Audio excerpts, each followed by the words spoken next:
You're not pulling the sound from these, this one out here at all. No. I just muted it. Okay. Then came up on the mic. That's why you're the man, Ian.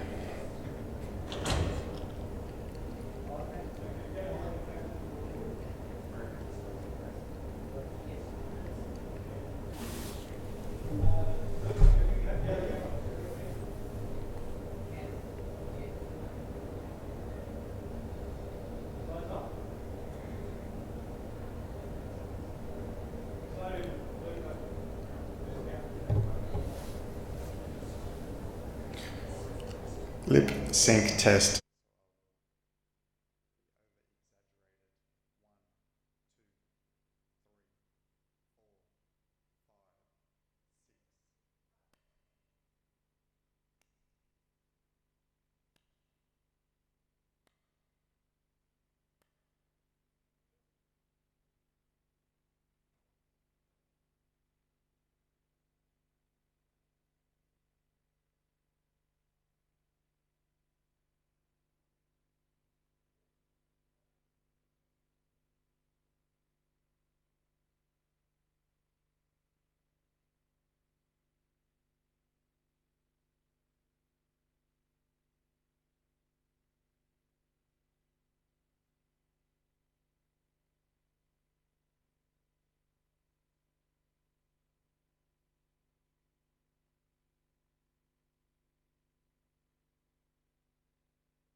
ready, so they go around there. So is someone going to give me the thumbs up when they're down there ready? Okay, well I'll just sit quietly until I see that.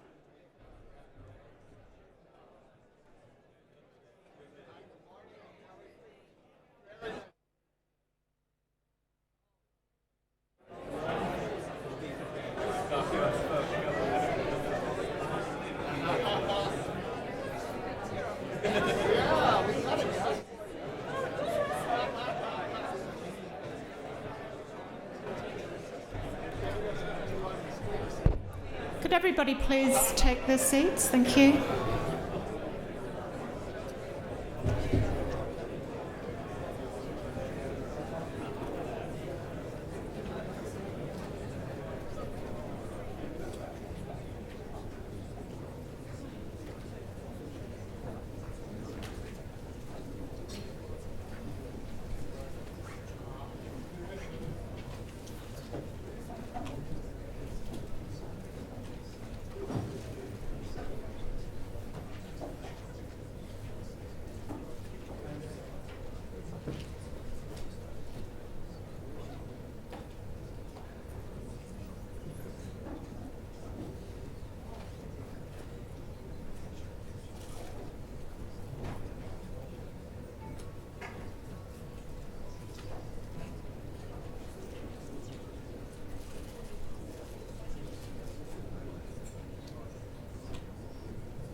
Good morning, everybody, and welcome to National Conference. Could you now please be upstanding for the executive?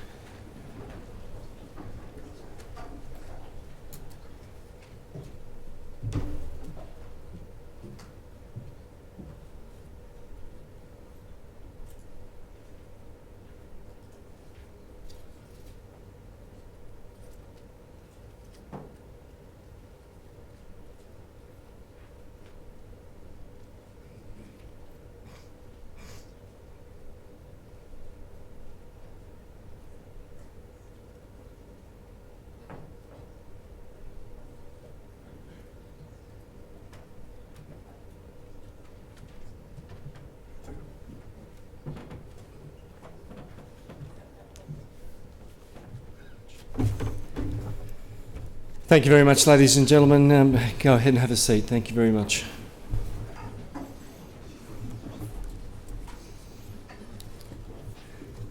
A very good morning to you all and welcome to the 2014 AMA National Conference. The Australian Medical Association and guests would like to acknowledge the traditional owners of the lands on which the conference is held. That's the Ngunnawal people. We'd like to pay our respects to their elders, both past and present, and all Aboriginal peoples within these lands from whatever Aboriginal nation they come from. And it gives me great pleasure to invite Auntie Agnes to present the Welcome to Country.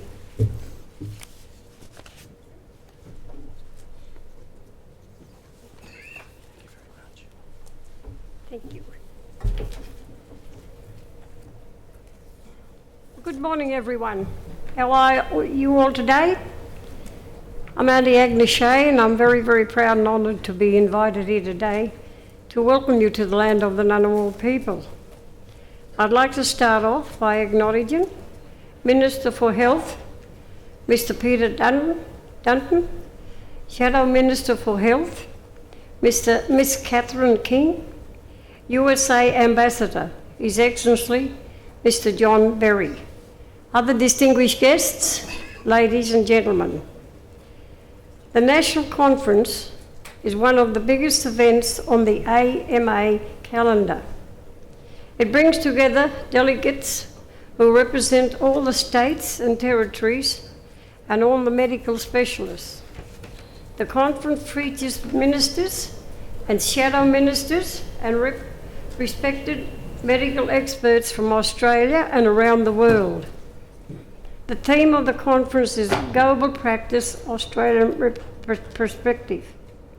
You will be looking at international trends in medicine and health and applying them to the local environment. You also have the election of a new president to look forward to.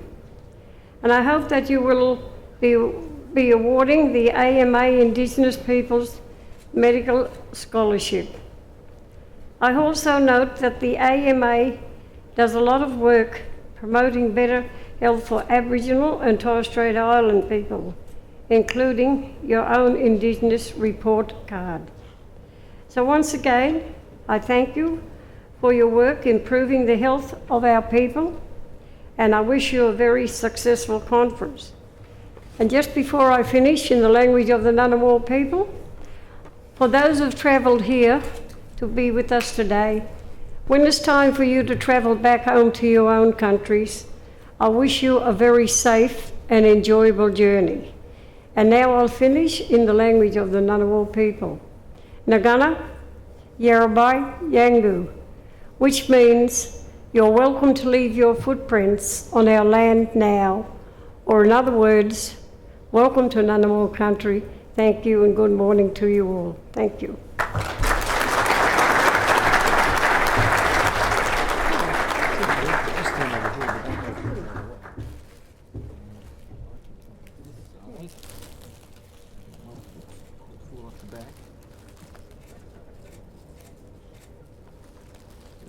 Thank you very much. Thank you, sir.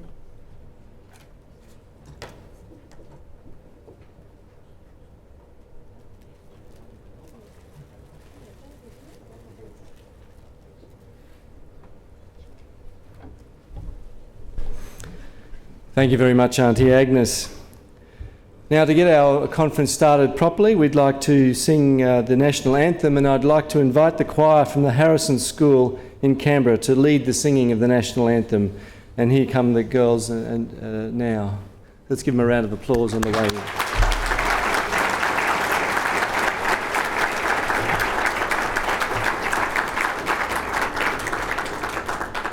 And I'd ask everybody to be upstanding for the national anthem.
Please take a seat. And,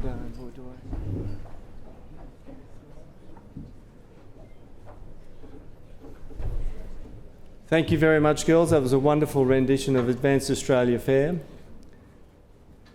Everybody knows the words to the first verse, but remembering the second verse is...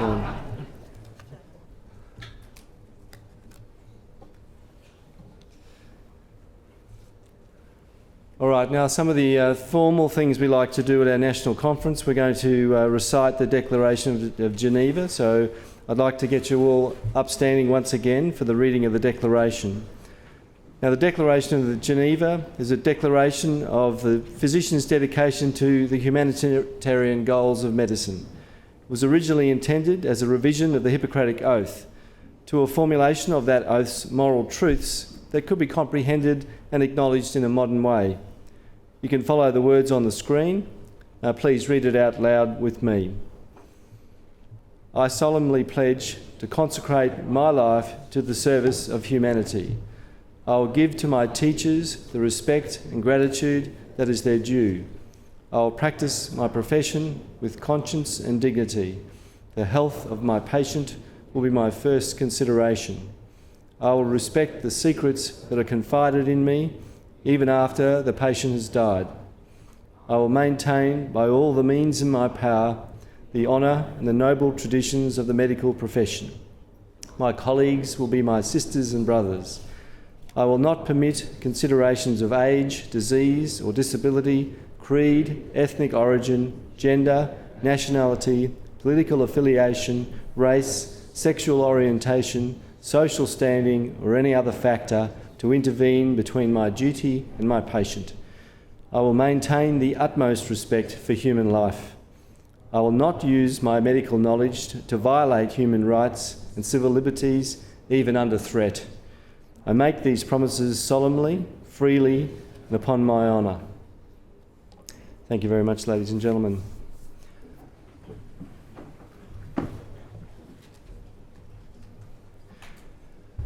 Well, ladies and gentlemen, we have a busy and exciting program at this year's conference. As you know, events like this don't just happen without strong support. And the AMA would like to thank its sponsors straight off. The platinum sponsor is Telstra, the gold sponsor, Macquarie Leasing, the leadership development dinner sponsor is Avant, communications sponsor is Amex, conference sponsor is Volkswagen, the conference sponsor also OnePath. Now, we've got an exciting program starting this morning, and we'll hear from the US Ambassador to Australia, His Excellency Mr John Berry. The AMA is honoured that Mr Berry found time in his busy schedule to share some time with us here today. A bit later, we've got two special guests, the Health Minister, Peter Dutton, and the Shadow Health Minister, Catherine King. As you well know, there was a federal budget handed down last week. There were quite a few health measures that have received quite a bit of media exposure since Budget Day. I've got a feeling that both the Minister and the Shadow Minister will touch on the budget in their speeches. Now, we've got just a short time for Q&A with the Minister, and we've pre-circulated an email asking for questions, and as you can understand, we've got lots of questions. What we've done is we've actually condensed those down into four main topic areas, and we'll ask those questions from up here. So hopefully your question has been amalgamated and we're able to ask it. The health budget will also be the subject of a policy session tomorrow to fill out our views and to seek our views from those in the room. Now, the conference also features a world-class list of policy sessions and a world-class list of speakers. We'll be covering everything from non-communicable diseases to regional health challenges to vocational training to variation in medical practice to the very topical issue of caring for those who served in the armed forces. Local, national and international speakers will share their views and their visions. You will hear all about our wonderful speakers as they present their sessions, and I refer to you to the conference handbook for more details in the meantime. Now, I've got just under 48 hours left as the AMA President. There will be an election for the new AMA President on Sunday morning. There'll also be an election for Vice President. If they've not already done so, I'm sure the candidates will make themselves very well known to you over the next couple of days. But now, on with the show. We have a number of past presidents here with us, and I'd like to acknowledge the presence of some former AMA presidents at the conference. And I'll ask them to stand up as I name them. Would you please welcome Dr. Bryce Phillips, President from 1988 to 1990.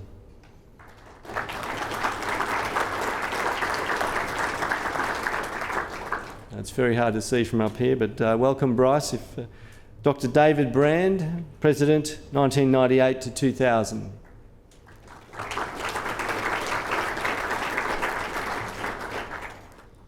Dr. Mukesh Hakerwell, President, 2005 to 2007, who's not with us this morning but arriving later. We'll give him a round of applause anyway. Associate Professor Rosanna Capolingua, President, 2007-2009. Rosanna? It's very hard to see from up here. Dr. Andrew Pesha, President, 2009 to 2011.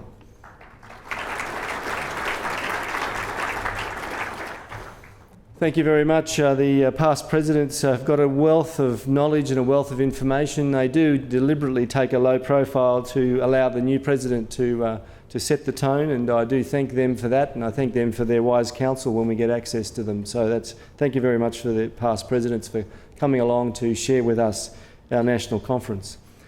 We do also have some overseas guests, and the AMA is pleased and honoured to have with us some very special overseas guests.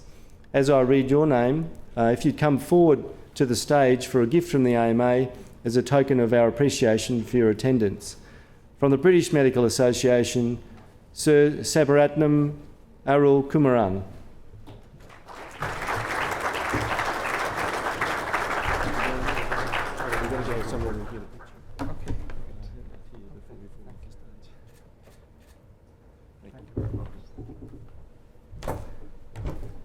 From the New Zealand Medical Association, Dr. Mark Patterson.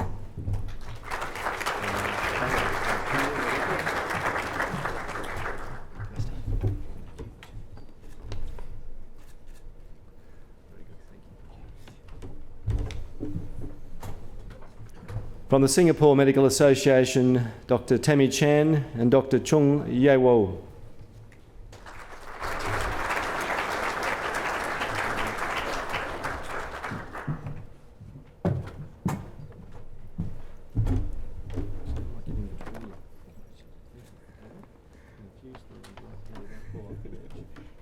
Thank you. Thanks.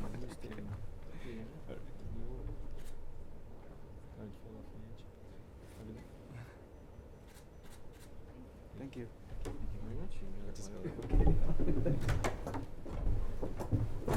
From the Thailand Medical Association, Professor Terichai Chen Taro Janasiri.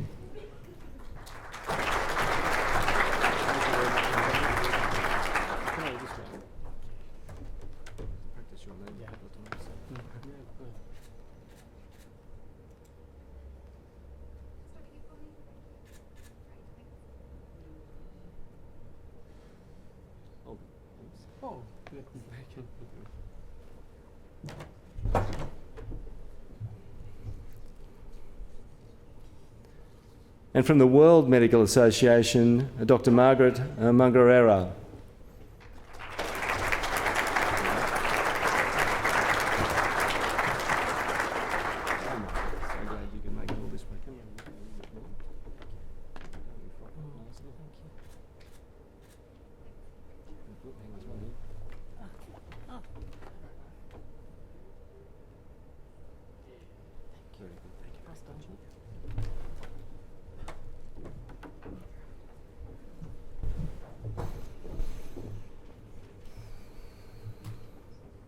Now, these are some of the leading lights in the world of medicine, all in one room. Ladies and gentlemen, can you put your hands together for our guests?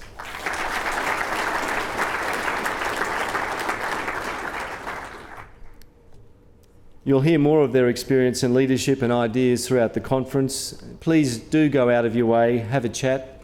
It's an extraordinary beneficial experience, and I've been very fortunate myself to actually visit both the World Medical Association and the Thailand Medical Association, and Singapore has been kind enough to invite me as well, and it's an extraordinary beneficial experience to hear from our colleagues internationally who share often very similar problems with different circumstances, and I think it does us all well to interact and share ideas, and I welcome and thank them for their presence here today.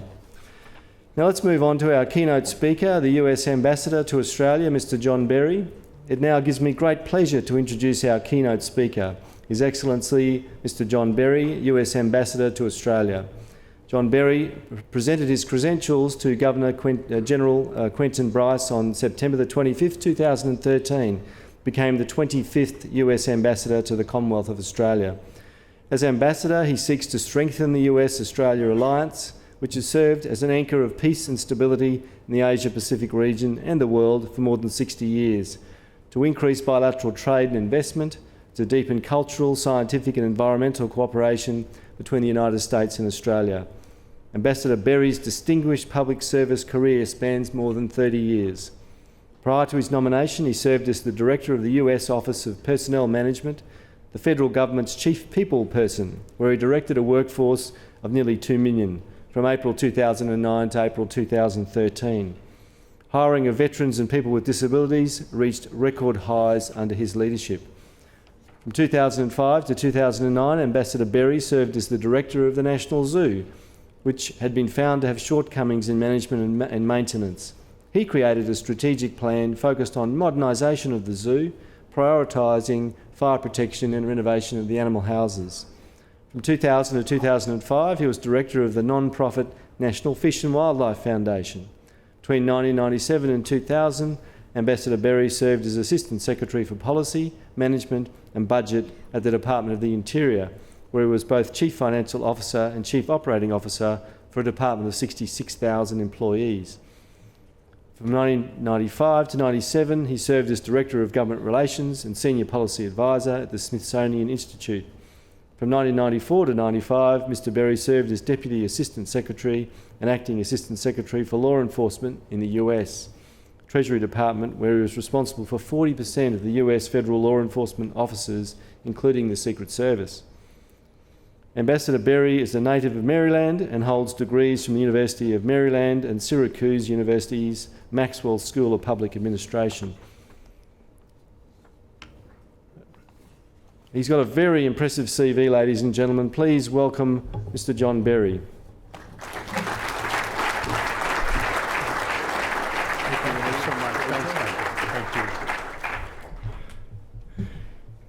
To the Honourable Peter Dutton, Minister for Health and Sport, and the Honourable Catherine King, thank you for being here this morning. For Dr. Hambleton, thank you for that introduction. You know, my mother used to remind us that whenever you're introduced, it's a little bit like hearing your own eulogy. And she said, just remember, there's really only a few words you really want to hear at your funeral. And they're, look, he's still moving. Distinguished guests, ladies and gentlemen, is there anybody here from Queensland or Proserpine? Oh, we got a big contingent. Well, let me just begin with a personal note of thanks to each of you, really, but also a special thanks to our friends from Queensland and Proserpine. Recently, I was visiting Queensland and was battling a little thing that went into and became pneumonia. And being an asthmatic, that was a little tricky. And the closest place where we were was Proserpine, and over the Easter weekend, they miraculously put me back together in 48 hours and were able to get me back to Canberra. And so I have a first-hand experience with the Australian medical field.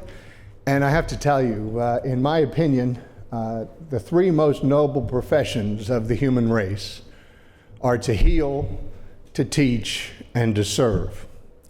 And each and every one of you in this room do that every day.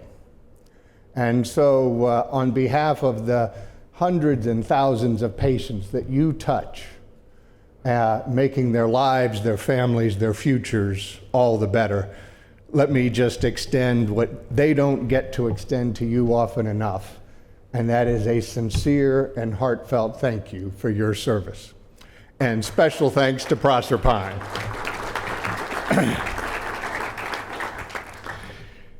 Health is a central theme of President Obama's global development agenda, which calls for new and collaborative approaches to preventive medicine, to combating disease, and working towards an AIDS-free generation. The US and Australian engagement in health bolsters stability and growth around the world. Investing in better health care and working to prevent, detect, and respond to disease threats leads to healthier populations, stronger economies, and more secure nations. As the world becomes more interconnected, outbreaks of disease, as we all know, and especially this room knows, can spread quickly and have a much more devastating impact if we do not respond promptly and effectively.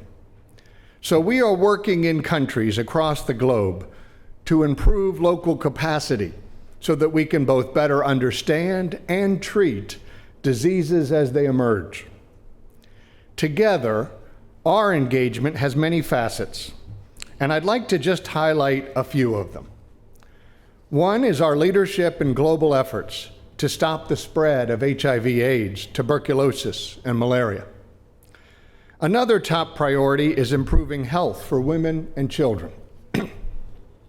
At home, because health is about more than just medicine, we're working to also help, as the President mentioned, our veterans and our disabled Americans build new careers. And last but not least, we're looking to the future for public and private partnerships and major investments that can be made in research, areas such as neuroscience. Let's begin with a discussion on the first.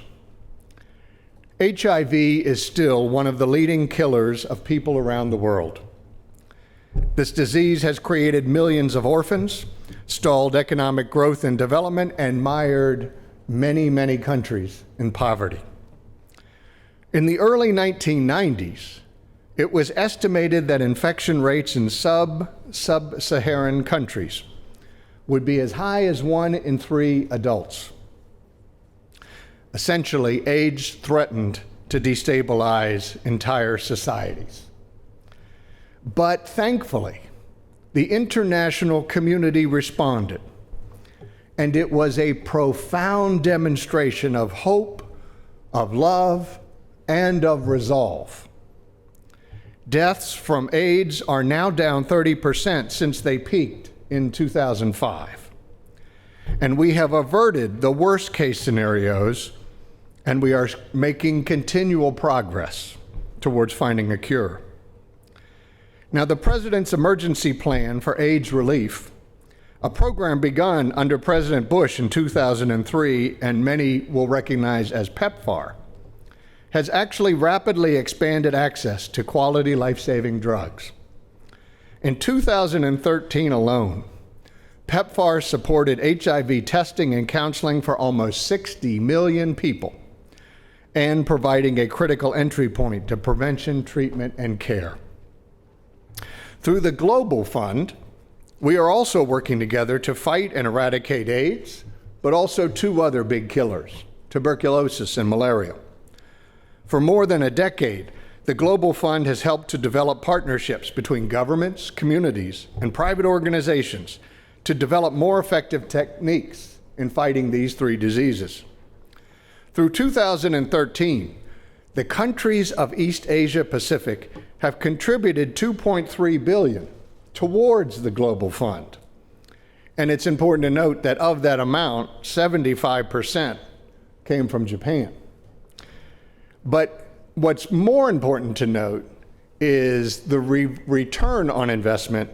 The Pacific received over $3 billion for assistance projects throughout the region. So in other words, more came out of the program in the Pacific than was invested in. Together, the United States and Australia contributions to this fund directly benefit Pacific Island nations. And we hope that together we can continue to support this very successful program as much as we possibly can. In July, I will be traveling to Melbourne for the International AIDS Conference. This will be an unparalleled opportunity for experts from around the world to discuss ways to better advance international cooperation in this fight. This conference will also underline the global community's collective responsibility ongoing on this front. We have accomplished much together, but every nation, including the United States, needs to do more if we are indeed to see an AIDS-free generation. Turning to maternal and child health, one of the issues of the AIDS conference agenda will also be providing better care to women and children. A recent study found that HIV is the leading cause of death among women of reproductive age. This is made worse by gender inequality, differential access to services, and sexual violence against women. Over the past 2 years, more than 1.5 million HIV-positive pregnant women received the help to prevent mother-to-child transmission and improve their maternal health. By providing these antiretroviral drugs, we have cut the risk of transmission to children to less than 5%. Now that is really encouraging news, but it's still 5% too much. In some countries, the chance that a woman will die in childbirth is greater than the chance that she will finish high school. That is tragic in itself, but maternal death can also negatively affect her children's survival, the economic viability of the family, and the broader community at large. So we are working to make childbirth safer and to ensure that women have more control over their reproductive decisions. And we are working to improve women's access to care. Healthy children are more likely to finish school, to grow to adulthood, and to have better jobs when they mature. Providing immunizations to millions of children around the world so that they do not die from easily preventable diseases. However, because millions of children still do die every year from these vaccine-preventable diseases, we are committing to expand our programs, attempting to reach an additional 4 million children. Our maternal and child health programs have been successful in cutting the number of child deaths almost in half from 1990 to 2012. And annual maternal deaths also fell by nearly half between 1990 and 2010. So while these numbers remain too high, it is good news that we have made a very good start. Now, you may have also heard over the past few years that the United States has finally gotten around to talking a little bit about health care for our own population. And while making health care affordable is tremendously important, there is a lot more to this discussion. So let me just discuss for a moment, as I was asked to by the Executive Committee, our programs dealing with our veterans and the disability community. Over the past 10 years, nearly 3 million service members have transitioned back to civilian life. More than 1 million will join them as we draw down our military presence in Afghanistan. Unfortunately, veterans who have served since 9/11 have a significantly higher unemployment rate than their civilian counterparts in the United States. Now, there are a variety of reasons for this disparity, including disability, lack of civilian work experience, and other barriers, such as licensing and certification requirements that can make the transition tougher. But this is just not acceptable. And so the President saw to it that our nation's veterans and people with disabilities now have greater access to jobs for which they are well qualified. The U.S. government has enacted federal legislation that offers tax credits to businesses that hire unemployed veterans. And those credits increase substantially if the veteran also has a disability or has been unemployed for a long period of time. We've also set up a few programs for veterans who need to translate their military experience into civilian terms and are having trouble navigating unfamiliar hiring processes. The website mynextmove.org is a website created to help veterans learn what civilian jobs require and help them bridge the difference between their military experience and those positions. It also helps them to develop a more effective resume. A Veterans Gold Card program that our Department of Labor created provides 6 months of in-person services to unemployed veterans. These include labor market analysis, referrals to employers, training, and career development planning. But we didn't want to rely solely on the private sector to help take care of our veteran employment issues.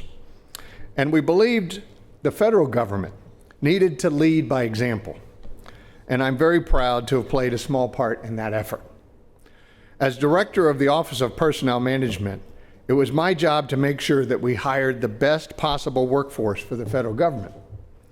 Veterans, in my opinion, are amongst the most skilled and dedicated of Americans. And we wanted to make sure that we did what we could to make their transition back to civilian life as smooth and as easy as possible. So as part of the President's Veteran Employment Initiative, we, along with our Department of Labor and our Department of Veterans Affairs, analyzed the hiring practices of all 24 of our federal agencies. We found that some of them were doing a really good job. The Department of Defense, for example, and amazingly, OPM often beat out the Department of Defense. But many of our agencies weren't doing quite as well. So we realized we needed a multi-pronged approach. We broke our agencies into 3 sections. If you were doing a great job, we basically asked you keep going, and if you could do a little better, great.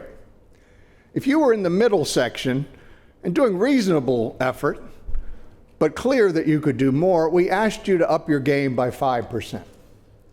But if you were in the bottom tier and really not producing any attention on this effort, we asked you to drop a few pounds and get in the game. And we set a goal of about 10% for those agencies. And we encouraged everyone to step up. And our secret weapon that we used was if someone wasn't performing, we would schedule a meeting in the Oval Office. Now, I'll bet you appreciate, when you have to make your presentation to the president as to the job that you are accomplishing, people magically tend to get better results. And results we did. By 2012, we increased the hiring of veterans by nearly 5% from where we started from in 2009, and it was the highest share in over 20 years. Disabled veteran hiring grew from 7% to 9% over that same period, also reaching a new height. And for both disabled vets and civilians, we also aggressively used new and existing accommodation programs.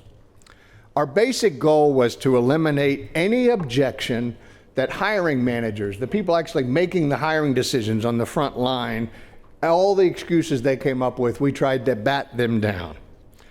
One example was, to buy special technological equipment can be very costly to accommodate a certain disability. We centralized the purchasing of that technological equipment into one agency, the Department of Defense. And now whenever anyone needs any piece of equipment, it's not the hiring manager's responsibility. All they do is notify Defense, we need this piece of equipment. They were able to now buy those pieces of equipment in a larger quantity, thereby getting a lower price, a better price for our taxpayers, but also within 2 weeks get the equipment to the hiring manager so that they could take away that excuse and the person could begin their work. That consolidated approach saved money, and it helped address things such as queuing memory aids, assistive listening devices, screen magnification, and speech recognition software. And that allowed us to bring on great, well-qualified individuals who have an amazing amount to contribute. And that brings me to the last thing I'd like to talk about to you today.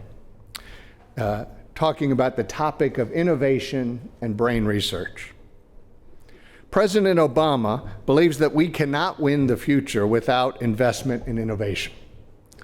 Better research and more innovation means that treatments that are available will become better, more successful, and hopefully cheaper. And so the Obama administration is focusing heavily on investing in research and developing, and I'd like to just focus on one.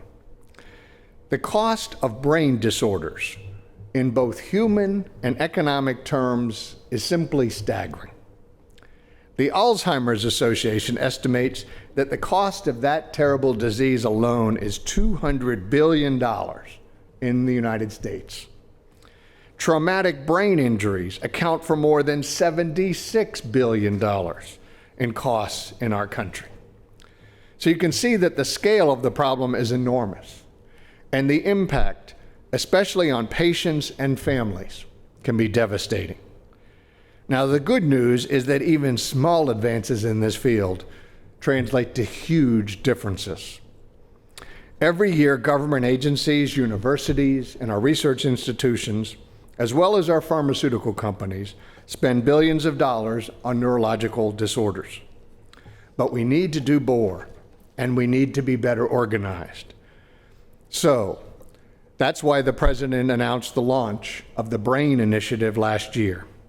He hopes that by building upon previous efforts, the BRAIN Initiative will lead to dramatic advances in our understanding of how the brain works.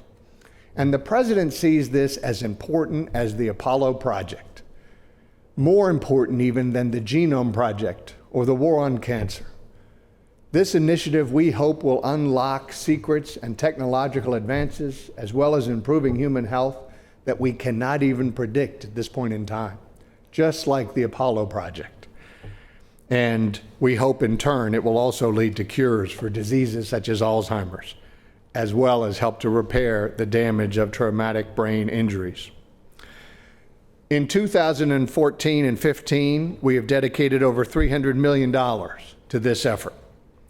And the President hopes that we will eventually map the brain as we did with the human genome. Now, this initiative is ambitious, it is wide-ranging, but I would argue achievable. And investment in innovative solutions and more research is an investment in our future. So I am very excited about the opportunities to partner with the Australian neuroscience community in making these investments.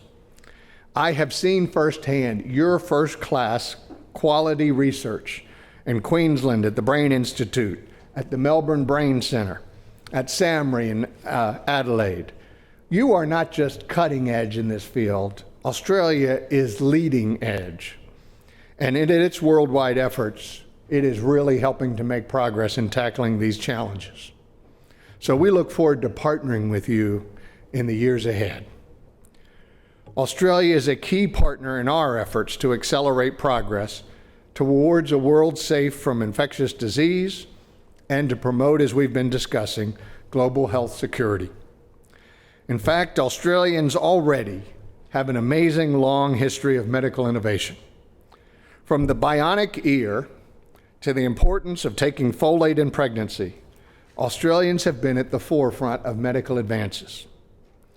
As I mentioned, brain research being done in Brisbane and Adelaide, Melbourne and Sydney is producing results a little short of miraculous.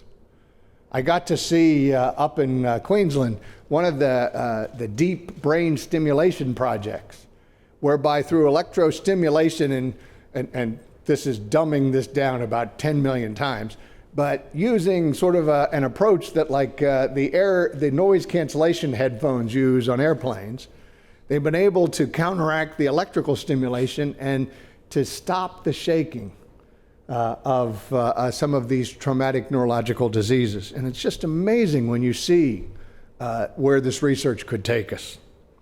A young Australian woman studying in the United States, one of our Fulbright scholars, may well have found a cure for malaria. An Aussie who invented the HPV vaccine that protects women from cervical cancer may now soon have a vaccine on the market for herpes type 2 virus. The Burnett Institute in Melbourne has developed a quick, about 40 minutes, that's pretty good, $5 test to determine when an HIV positive patient should begin antiretroviral treatment. That's amazing. And just as the Human Genome Project depended on the cooperation of researchers around the world, so will solving health problems of the future. And I can think of no better group of people to partner with than Australians. For 70 years, we have stood side by side as partners for peace and freedom and progress. We have gone to the moon, and we have driven together on Mars. If we work together, in my opinion, there is no disease that we cannot cure and no challenge that we cannot overcome. These are not just words. As my good friend Jane Halton likes to say, these health challenges are personal. All of us, each of us, know someone who has died of AIDS or been afflicted with Alzheimer's, or who is disabled and struggling to find a job. Those personal stories weave the fabric of a tapestry that should be the ultimate motivation of our efforts. And as I began, I know it is the motivation for each of you. And to finish where I started, the U.S. is committed to improving the quality of life of people around the world. Whether it is a child suffering from HIV/AIDS in Uganda, whether it is a veteran of Afghanistan coping with traumatic brain injury, or an Australian suffering and wrestling with mental illness. These are personal stories. And our personal and professional commitment should be to continue to bring our very best every day so that we can take advantage of the opportunities we are talking about here at this conference, and in fact, leave the health of the world in a better place than you found it.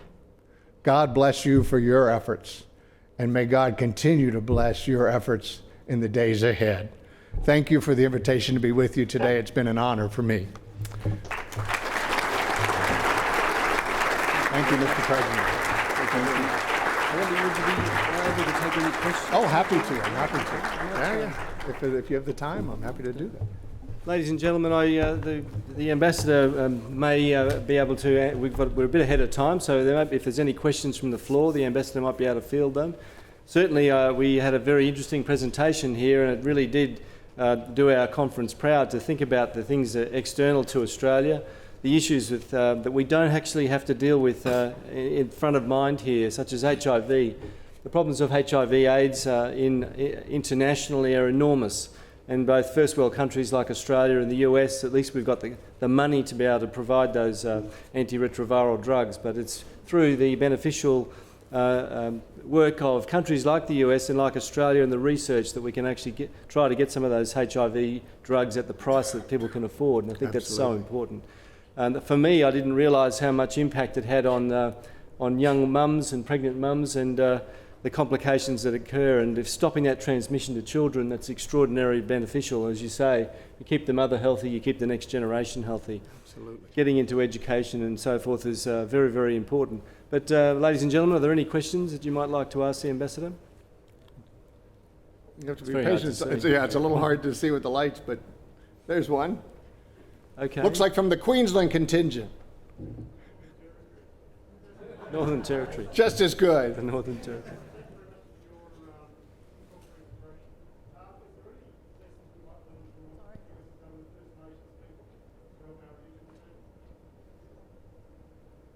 Ambassador Rob Parker from the Northern Territory. Is there anything that the US has been currently doing with First Nations people that might assist with our Indigenous situation here? You know, I think this is an area where we can really work together. Both of our countries really, share a rough and sad history with our First Nations people. Native Americans, as we refer to in the United States, and Native Alaskans and Native Hawaiians. And the Aboriginal and Torres Strait communities here in Australia. And as a result of some of those historical issues that we both have wrestled with, we have populations that are wrestling with huge health issues, as you in the Northern Territory are well know. Higher incidences of diabetes and kidney failure, higher rates of alcoholism, higher incidences of blood sugar and all of the things that need to be carefully managed.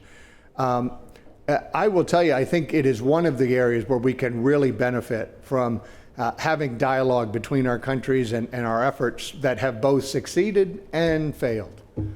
It would be great to know where money has just not produced the results that we know, because we're sharing, as you are, tough budget situations in both of our countries that are forcing us to really focus the dollar resources we have on areas that can have the most impact.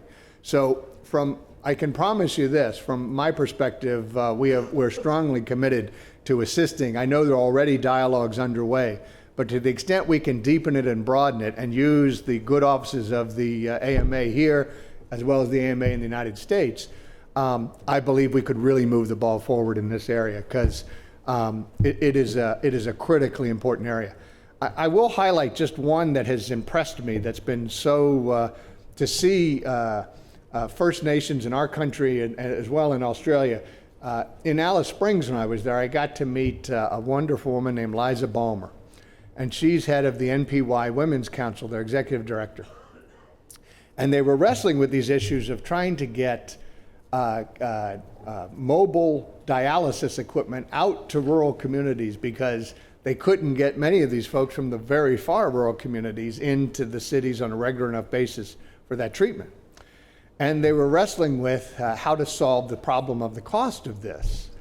And in just the most amazing creative way that, they put their shoulder to the wheel, they created an art form called Yampi, which is basically woven grass and abandoned yarn and different colored, things that you would just throw away. They have taken and made the most amazing art forms, everything from animals to I've seen pictures of a full-size tractor trailer. It was just amazing. I mean, they can make out of this. But then they've not only done this, in 15 years, they've established this as a legitimate and new art form, have got it in all of the art galleries that I've been to around the country. And the proceeds from the sale of all of the Yampi products have come back and allowed them to buy the trucks and the equipment necessary to provide this mobile dialysis equipment in the rural areas in the Northern Territory. So I have just been blown away by the creativity of it, and they've been so successful as a program. I have to say I bought 2 pieces myself when I was there, but it's been so successful that they're now having enough resources. They're tackling other issues, safe houses in the communities in the territory and in the areas where the townships, so that women who are suffering violence have a safe place to go. So the sky is the limit for the creativity we can bring to this, but Australia, again, has got great examples of leadership that the world can turn to learn from. So I thank you for your question. Now I've got and apologize for the length of the answer. No, it was very kind of you. One more question, and it is a Queenslander. I can just see through the darkness there. It's Dr. Richard Kidd. Oh, great. Hi, I'm a GP from Queensland. You touched on it in your speech. Malaria kills over 1 million children in Africa every year. It takes a dreadful toll on our Pacific neighbours and obviously also American soldiers and other personnel. There's been a lot of work going towards a malaria vaccine, but how close are we really getting to having one that will be freely available? Well, I haven't been, I've only read a small, synopsis of the work of the Fulbright scholars working on this, but I'll tell you, it's pretty amazing.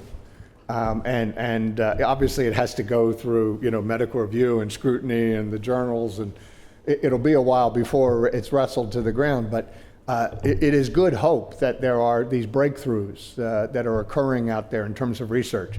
But not only in terms of research, but again, we go to the cost of treatments and therapies so that we can deal with this. And I think oftentimes, even when we've had successes, sometimes we fall backwards because people then tend to be too lackadaisical. They don't take the full course of the treatment of the drug. They start feeling better and stop. And obviously, you all know what happens with the treatment in that case. So I think a lot of this is wrestling, not only not losing sight of the existing successful therapies we have and making sure that they're used appropriately, but maintaining those prevention and education campaigns, using everything from effective anti-mosquito repellents all the way up through the pharmaceutical treatments that are needed in these issues. But it's a critical area, and I think it also spills over not only in terms of malaria, but HIV. I lost my first partner in 1996 to this disease after 10 years of a battle. And it just sickens me, it's heartsick that the younger generation in the United States and in Australia, quite frankly, now we're seeing a rising incidence of this in younger populations of unsafe sex practices, and a higher incidences, an uptick in this disease because people are thinking, oh, it's like the common cold. It's an easily treated disease. It is not. And everywhere I go and I speak to youth, I say, please, take this seriously. Learn from us who have been through the war zone of this disease and have gone to the funerals and have lost both lovers and family members and children to this terrible, terrible disease. Don't go through this again. My own nephew is LGBT in the United States, and every time I see him when I'm coming back to Australia, I say, Jimmy, please practice safe sex. Be careful. It only takes one unsafe incident to start the ball rolling on what we know can be cataclysmic. So just like with malaria, HIV, all of these diseases, when we just, as we see with polio, the increasing rise of here we thought we almost were within striking distance of eliminating a disease off the earth, and we blew it. We blew it. And it is now coming back. We have it within this generation, a chance to actually extinguish some of these things, and we need to take it. And so shame on us if we let the future down in that regard. So it's your question goes to the heart of not just on one disease, but on all of these diseases, where we've got to make sure we wrestle them while we can and while they're within reach, because if we lose sight of it, it'll be generations before we get to the same opportunity again. So thanks to each of you. Thank you for what you do, and God bless your work. Thank you very much. Thank you.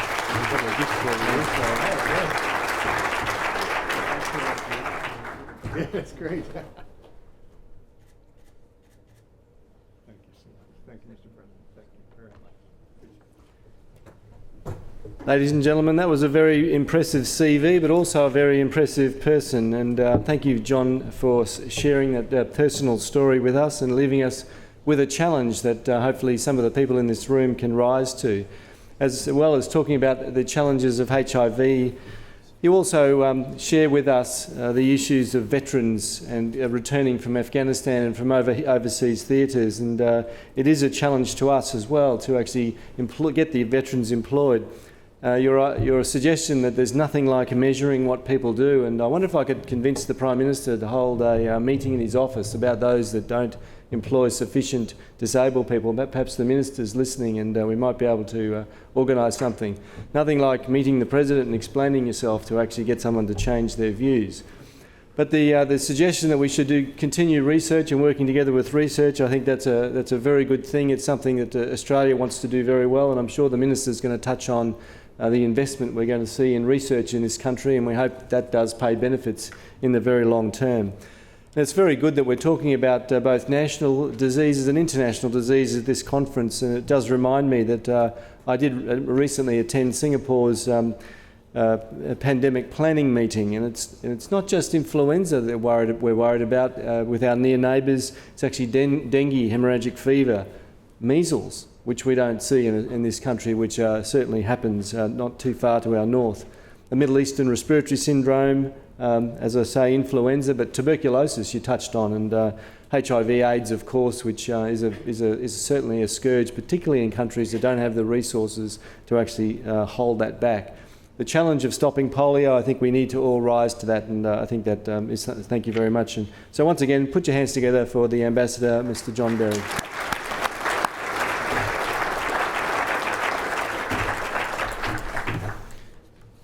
Now, our next guest has had a very long week, judging by how many media calls I did.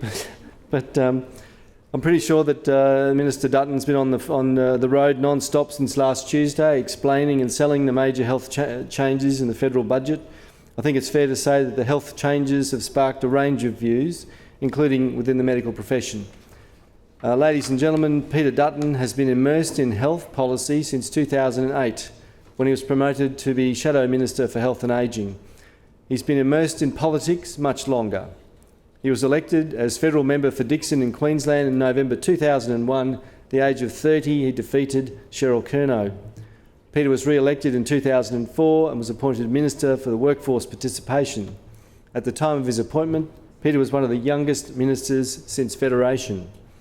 In January 2006, Peter was promoted to Minister for Revenue and Assistant Treasurer.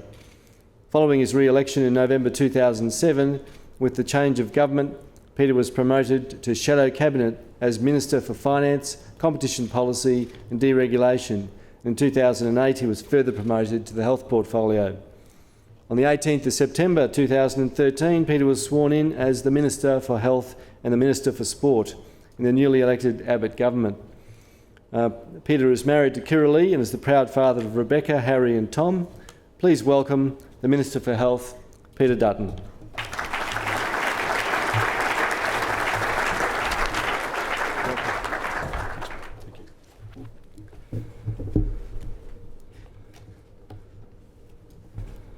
Ladies and gentlemen, good morning and thank you very much for the invitation to be here with you today. Can I acknowledge, of course, your President, Dr. Steve Hamilton. Your Excellency, thank you very much for being here today, and it's a great delight to hear you speaking on incredibly important topics, not just for our country but for the world as well. He's a vibrant character, and I haven't had dinner yet with the Ambassador, although we had a meeting recently. I want to see him with a few glasses of red at dinner and see how much more vibrant he becomes, because it's an energetic presentation and I know he's particularly passionate. Can I also acknowledge Catherine King, the Shadow Spokesperson for Health within the opposition, to Anne Trimmer and to Presidents past and future. Thank you very much. As I say, it's a particularly important time for us to meet and to talk about issues which confront us as a country. The AMA is, of course, crucial not just to the health needs and the future of this country, but certainly in terms of the political landscape also. Your leaders do a great job of representing you and reflecting your views in frequent dealings with government and other political parties, and my involvement and interaction with your current President has been similar to that of Presidents past. It's been an amicable arrangement. On occasions we agree, other occasions we disagree. The relationships between Presidents and Health Ministers has always been thus. Although I think the rockiest part of our relationship over the course of the last year occurred when I invited Dr. Hamilton, Anne Trimmer and Warwick across to my place here in Canberra for dinner. And as most Queenslanders do, I burnt the steak, which didn't suit Warwick. I didn't realise that Anne Trimmer was a vegetarian, and Dr. Hamilton drank all of my red wine. So we tested the relationship that night.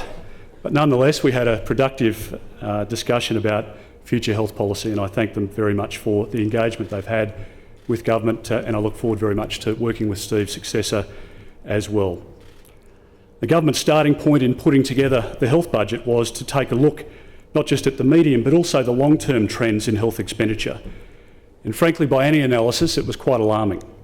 Over the past decade, the cost of the MBS has gone up by 130%, and without policy change, in another 10 years it will have again doubled. The cost of the PBS has gone up by 80% over the past decade alone. Commonwealth funding for public hospitals is around 90% higher now than it was 10 years ago, and without change it would have risen by a further 150% over the course of the next decade. I raised these issues of unsustainable expenditure growth earlier this year when we called for a national conversation about what we could do to make sure that our health system remained world class, not just for today, but for decades into the future. No one could deny, of course, that action needed to be taken. Indeed, Kevin Rudd in 2007 right through to 2009 was raising sustainability concerns, as of course was Bob Hawke in the 1990s. And since then, the problems have only compounded. And a lot of thinking has already been done through the numerous inquiries and reviews that have been set up by the former government, and also by the many experts and stakeholders, including in the medical community, who were also concerned about the future of our health system. Unlike the previous government, this government has heeded the warnings about unsustainable expenditure growth. We've heeded the advice of the experts on what can be done to curb it whilst maintaining good health outcomes for Australians. This government is taking what necessarily must be tough decisions now to protect the health system going forward. We're taking a realistic long-term view, a view not limited by weak compromises made to get agreement to reform in name only, but a strong, practical, forward-looking view aimed at making real change to set our health system on a sure path. The AMA and its members will understand all too well that the future of patient demand is already here, and that is a big part of what is driving expenditure growth. Together with the ageing population, chronic disease, lifestyle factors, individualised medicines, we could go on. But patients are demanding these treatments for free or at minimal cost, but all to be subsidised ultimately by the Australian taxpayer. And the taxpayer has continued to subsidise them no matter the cost. The government is moving in this budget to adjust the balance by asking patients to make a fairer contribution to the costs of their care. And we're doing so, I believe, in a reasonable manner with simple but effective protections for the most vulnerable. We're cutting red tape and bureaucracy for doctors and for patients so that taxpayers' funds can be concentrated on improving health outcomes. We are strengthening primary care and we are making smart, long-term investments into the future of healthcare through the Medical Research Future Fund. There has, of course, been a lot of reaction to the budget, including from the AMA and many others. So I just wanted to go through a few of the facts. We're asking people to make more personal or take more personal responsibility for their health through modest contributions to the costs of their care. Right now, GPs are asking for contributions from about 1 in 5 patients. The other 4 in 5 receive a total of 263 million Medicare services a year, free of charge to them, but at a usual cost to the taxpayer of more than $32 per patient per visit. A lot of those free services are being provided to people who are not on low incomes. And that was never the intention of bulk billing. Bulk billing was intended to be for patients who could not afford to pay a full fee, and it was not intended to be a draw card to attract patients from one practice to another. And that is why the government is introducing the $7 patient contribution for previously bulk billed visits to GPs and for out-of-hospital pathology and diagnostic imaging services. We consider it is a fair contribution. It represents a balance between introducing a price signal and maintaining access for people who need care. We're not making it mandatory. Doctors will retain their discretion to charge patients more or less as they do now. And they'll continue to be able to bulk bill patients, or at least some patients, because we allow discretion to continue. And true, we make no secret that we encourage GPs to ask the patient for a contribution and we incentivise accordingly. But we will also be providing a low gap incentive payment for concessional patients and children under 16 at the same level as the previous bulk billing incentive to encourage doctors to charge only the $7. And we're allowing public hospital emergency departments the discretion to allow a charge for a contribution to GP-type presentations so that those patients don't turn up there asking highly trained emergency physicians to provide GP-type services when other patients are requiring more urgent attention. Apart from the retention of bulk billing, we provide a second safety net by capping the contributions at $10 or $70 per calendar year for concessional patients and children for whatever mix of GP visits, pathology tests and eligible diagnostic imaging services they need. And we're lowering the thresholds and simplifying the Medicare safety net so that more families are protected from high out-of-pocket expenses. The threshold will be cut to $400 for individual and family concession card holders and to $1,000 for non-concessional families. This will make the system fairer for patients because it correctly targets those who are most sick. The third area where change is urgently needed in our country is in funding for public hospitals, where again the government is taking a strong and disciplined stand to contain expenditure growth.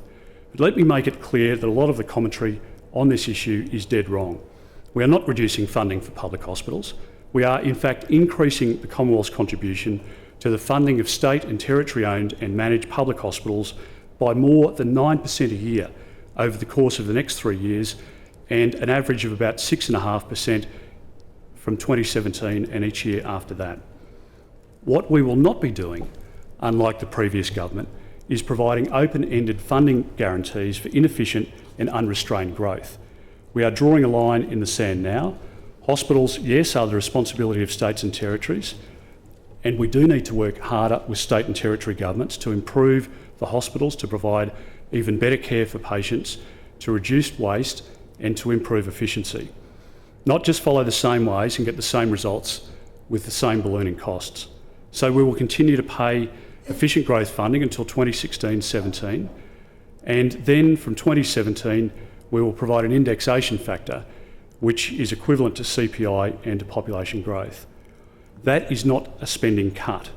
That is providing a fair and reasonable margin for growth in the short term and a strong incentive for states to work harder on efficiency in the medium term. Whilst the states are responsible for public hospitals, the Commonwealth has a long-standing and appropriate responsibility for primary care. This budget begins the government's plan to strengthen general practice and to make it the foundation of a modern health system. In this budget, we're fixing the previous government's failed and inefficient experiment with Medicare locals and with GP superclinics. In his review of Medicare locals, former Chief Medical Officer Professor John Horvath said that there was no compelling argument for them to continue in their current form. Indeed, the AMA survey of GPs found that a large majority of doctors thought their Medicare local had done nothing to improve healthcare access or delivery of healthcare in their area. Indeed, according to your cousins in Western Australia, the WA AMA said, and I quote, "The bald and unavoidable truth is that Medicare locals have failed to deliver." Well, we've listened to those views, and from 1 July next year, the 61 Medicare locals will be replaced with a smaller number of primary health networks. Absolutely essential to their future and to their success will be that they need to engage properly with general practice and have GPs at the centre of the model. They will offer greater economies of scale than Medicare locals, and they will better match the boundaries of local hospital networks. They will have well-defined roles. They will not be direct providers of services, but will link up services to meet community needs and to keep people out of hospital, either in the first instance if clinically appropriate to do so, or to stop inappropriate readmissions. They will have clear processes for provider and community consultation, and they will provide practice support to individual general practices. A tender process will be held later this year to select the providers for the networks, and public and private sector organisations will be able to apply. The government is also going to do a lot more to strengthen GP services through greater investments into training and infrastructure.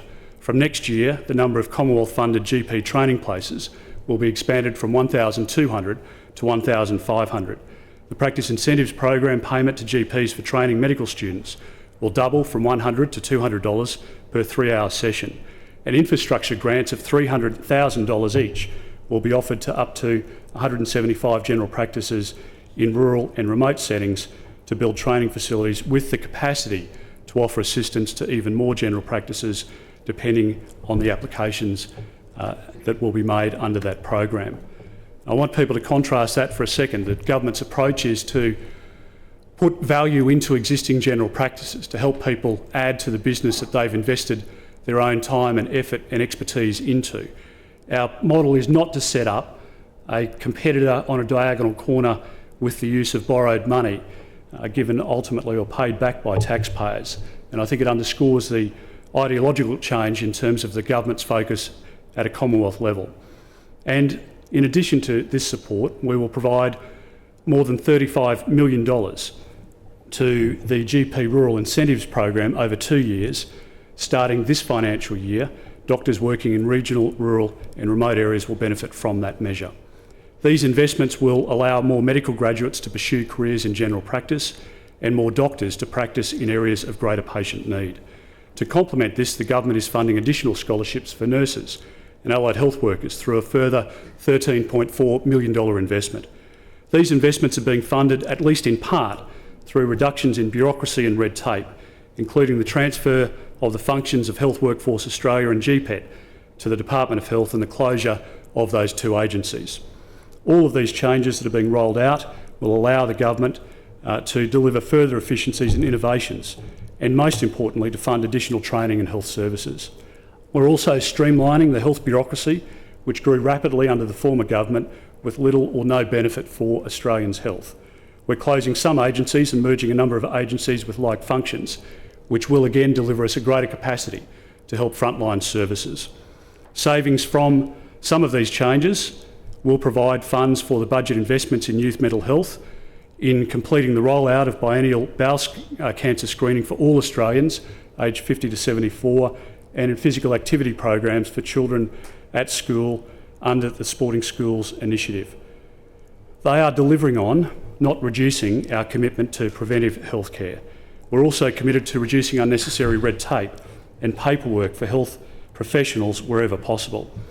As a first step, from early 2016, 5 of the 10 existing PIP incentives will be streamlined into a single incentive, focusing on continuous quality improvement in general practice. We'll continue to work with the AMA and others to finalise the details of the new incentive and improvements to PIP. And I can announce today that I've set in train a review of the process for prescribing authority medicines. The terms of reference for the review are now available on my department's website, and the review will result in simpler processes to benefit patients and doctors. There are currently 447 PMS authority medicines, and the review will begin with authorities relating for drugs used in cancer treatments. It will be undertaken in consultation, as I say, with the AMA, but also with the Royal Australian College of General Practitioners, the Society of Hospital Pharmacists, Medical Oncologist Group of Australia, the Pharmacy Guild of Australia, Medicines Australia and consumers. Allowing patients to get the medicines they need as quickly as possible remains an absolute priority for this government. I'm also very keen to progress the work we've started on looking at innovative ways to fund and deliver primary health care, including through partnerships with private insurers, and I look forward to more discussions with the AMA. Incredibly important is the area of e-health, and it is an area where change is needed. I want to say thank you very much to Dr. Steve Hamilton and to others who sat on the review, provided an excellent body of work and shaped the future in a positive way. Last Monday, I released the review of the PCEHR, and it takes account of a range of criticisms of the current PCEHR system, but also of widely held support for e-health because of the productivity improvements it can bring for health providers and the improved outcomes it can bring for patients. And the reason, quite deliberately, that I included Dr. Hamilton on the panel was that I wanted greater clinician engagement, whereas in the past I thought that people in this room and those whom you represent had been shunned from the process. The government is providing more than $140 million in the budget to support the existing e-health infrastructure for a further 12 months whilst we continue to work with you and other interested parties on a considered, appropriate and efficient response to the view, properly funded then into the future. We want to work with you to get e-health back on track, to make it clinically relevant, practical, functional and easy to use. Embracing change, as we all know, can be difficult, but innovation is the only way to make lasting improvements. That is why I'm particularly proud that some of the greatest investments in this budget are enabling research into the future in a way that was unimaginable only a couple of weeks ago for future Australians. I want to make sure that for our children and grandchildren, with a guaranteed capital fund of $20 billion, protected so that the capital can't be spent down by future Labor governments, that we can draw from the earnings. Initially in 2015-16 to provide $20 million a year to supplement the almost $800 million that we spend on medical research today, but ramping up to $1 billion by 2022-23, which I think will be of considerable health benefit to our nation, but also, as importantly, considerable economic benefit. I want to concentrate just for a moment, not just on the health outcomes with medical research, but importantly, the work that comes from the dollars invested by taxpayers through the NHMRC and investment otherwise in medical research in this country. Our health and medical research sector is currently worth around $6 billion a year, and incredibly it employs around 22,000 people, with a further 12,500 postgraduate students engaged in research in universities and research institutes around the country. The Medical Research Fund will provide more opportunities for world-class Australian researchers to undertake basic and applied research and to test their results in clinical trials in this country. It will allow this value-adding industry to grow rapidly and provide benefits to all Australians, and in particular in states where economies are transforming, such as in South Australia, where people are moving away from a traditional manufacturing base into higher value jobs. So, ladies and gentlemen, in conclusion, as I discussed at the beginning of this speech, we cannot deny that expenditure on a health system, of which all of you are a vital part, is growing at a faster rate than governments and taxpayers can sustain. But grow it must, grow it does under this budget, and we want it to grow on a sustainable basis. The budget demonstrates the government's commitment to better health for all Australians and, importantly, to dealing with the debt and deficit that we've inherited. It rebalances our health system to position it for the future. Healthcare is never free, someone has to pay, and it's better that we have a discussion about the way in which people contribute. I want to make sure that we can enhance the system as we go forward with an ageing population.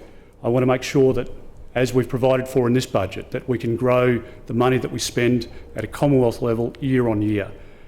I want to make sure that as we need to deal with genomic testing, as we need to deal with personalised medicines, with all of the difficulties that will present and complications through patients to you over the coming years, that we can deal with those in a world-class way that we are today. The government can only do that with your support and input. And in closing, I want to say thank you very much to the doctors in particular around the country with whom we've met over recent times, and in particular in the run-up to the budget and since the budget. People that have agreed and disagreed with the position that the government's taken, but they've been constructive and cordial conversations, and I hope that that spirit can continue, as I'm certain it can, because ultimately we're all striving for a better health outcome for all Australians, and I believe very strongly in partnership we'll be able to deliver that for generations to come. Thank you very much.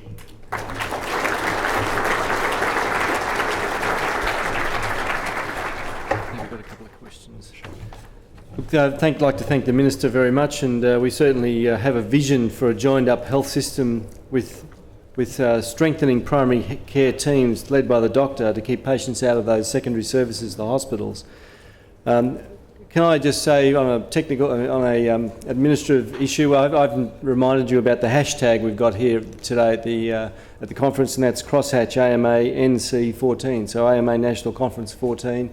If you've got your phones and your twittering, then that's the one to use. But anyway, coming back to the Minister, we do thank him for being here this morning. We realise you're on a tight time frame. So rather than ask for questions from the floor, we circulated the fact that you'll be here and tried to bring these questions into certain themes. And so if I can ask you, Minister, many of our patients are from low socioeconomic areas with very limited cash flows and some with limited capacity to manage their money. Young single mothers, elderly people on government pensions, people with severe and enduring mental illness, people with dementia and residential aged care, and Indigenous people. Do you think it's realistic for medical practitioners to collect any co-payment from these people? And is there scope for a better safety net for these people? Well, Steve, we're happy to continue the conversation with the AMA. I do want to recognise, though, that one of the options the government had was to mandate a co-payment, to say if the co-payment wasn't levied, there would be some ultimately inability to claim a particular item number for argument's sake, and I didn't think that was in the spirit of what it was that we were trying to achieve. I believe that, yes, we've reduced the financial incentive to bulk bill, but nonetheless that was still an important aspect of going forward. But for 100% of patients going into a particular practice to be bulk billed, my judgment is that that model was not sustainable. And we have listened to the recommendations of the Commission of Audit, which asked that it be set at $15. We've looked at the example in New Zealand, where it can be around $17.50, and we believe that we struck an appropriate balance at $7.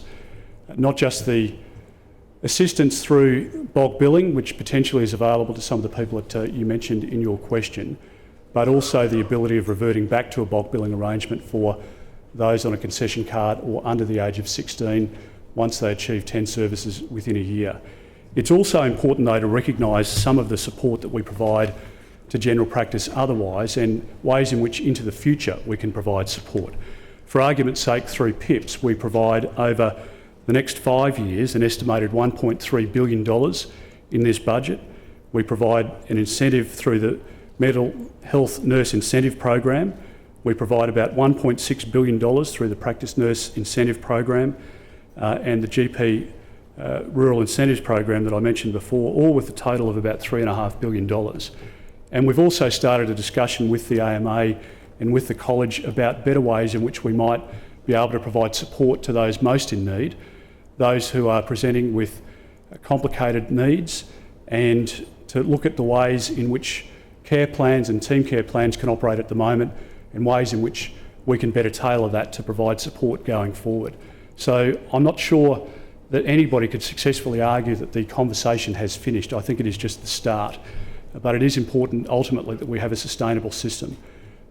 10 years ago we were spending $8 billion a year on the MBS. Today we're spending $20 billion a year, and that's projected to grow considerably over the course of the next 10 years. And my judgment is that we need to take decisions now which do make it sustainable, and I think that we've struck that balance to provide assistance to people who are most in need, whilst asking for a contribution, modest in many cases, for people who have a greater capacity to contribute. Thank you. And I guess we're concerned if there are reduced rebates in primary care, which might be a barrier to prevention and early intervention, that may have downstream cost impacts for our public hospitals. Now, the future growth allocations have been cut in the budget, and we are wondering about the overall health policy, the rationality of that sort of policy. And of course, we do have the change to activity-based funding on the 1st of July. Does that mean we're going to see a reduced national efficient price? Well, Steve, a couple of points. This year we'll spend about $15 billion on public hospitals, and it will grow next year by just over 9%, bearing in mind that the economy is growing at 3%. The year after it will grow at about 9.3%. The year after that it will grow at about 9.2%. And from 1 July 2017, we will increase the funding again that year by, on average across the Commonwealth, about 6.5%. And bearing in mind what's happening in New Zealand and comparable markets otherwise, nobody is growing at 9%. And again, this is one of the difficulties that we inherited, not just difficulties around Medicare locals and GP super clinics, but a program or an agreement between the Commonwealth and the states that essentially required Prime Minister Gillard at the time to put an enormous amount of money into the out years beyond the budget period, money on the table to get states to sign up. And you'll remember that this was the first success hailed by Prime Minister Gillard at the time, but it had to be paid for at some point. And to have compounding growth of close to 10% per year, year on year, where over the next 10 years in public hospitals, 150% growth in total, most people in this room will tell you that that is not sustainable.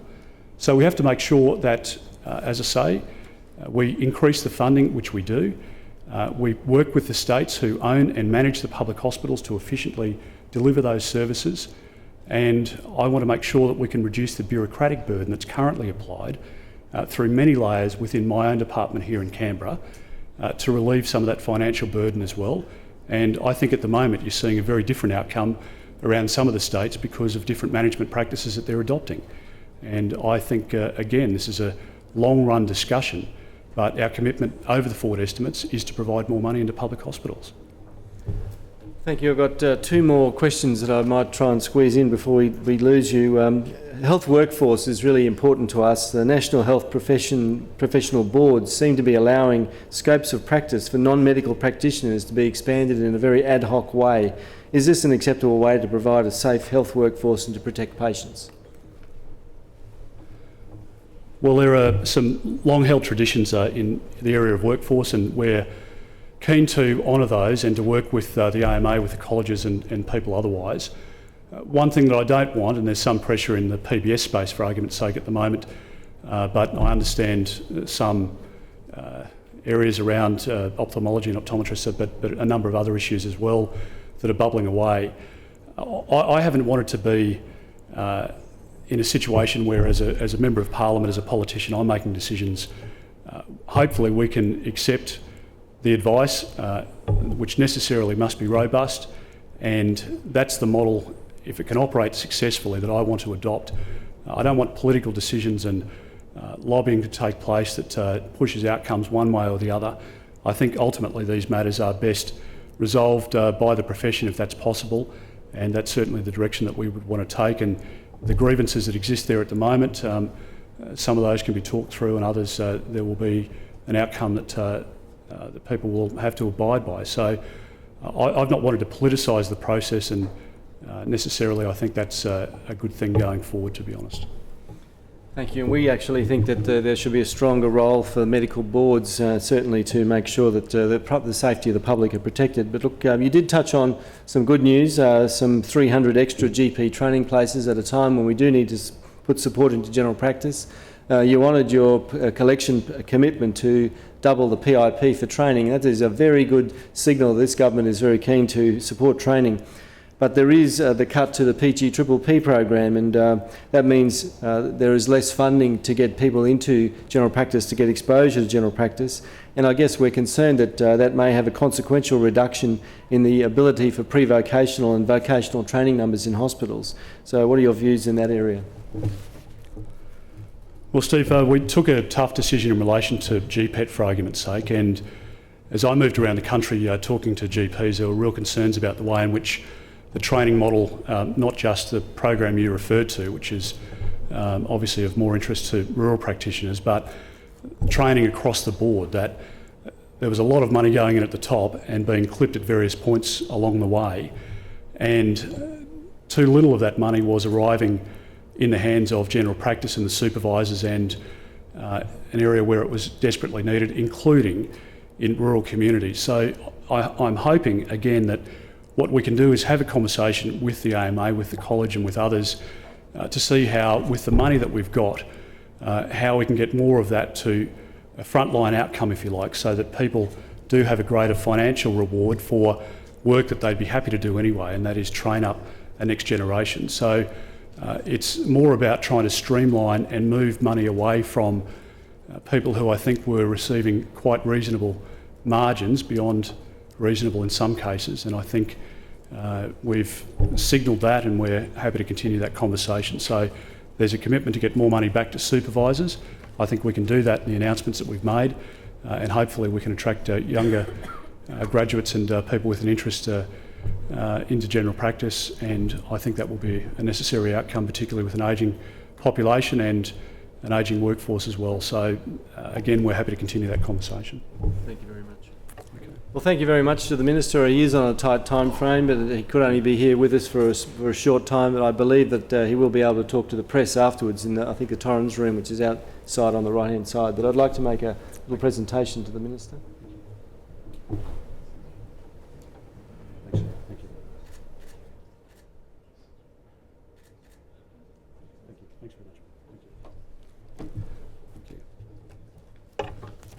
Thanks very much. Thank you very much.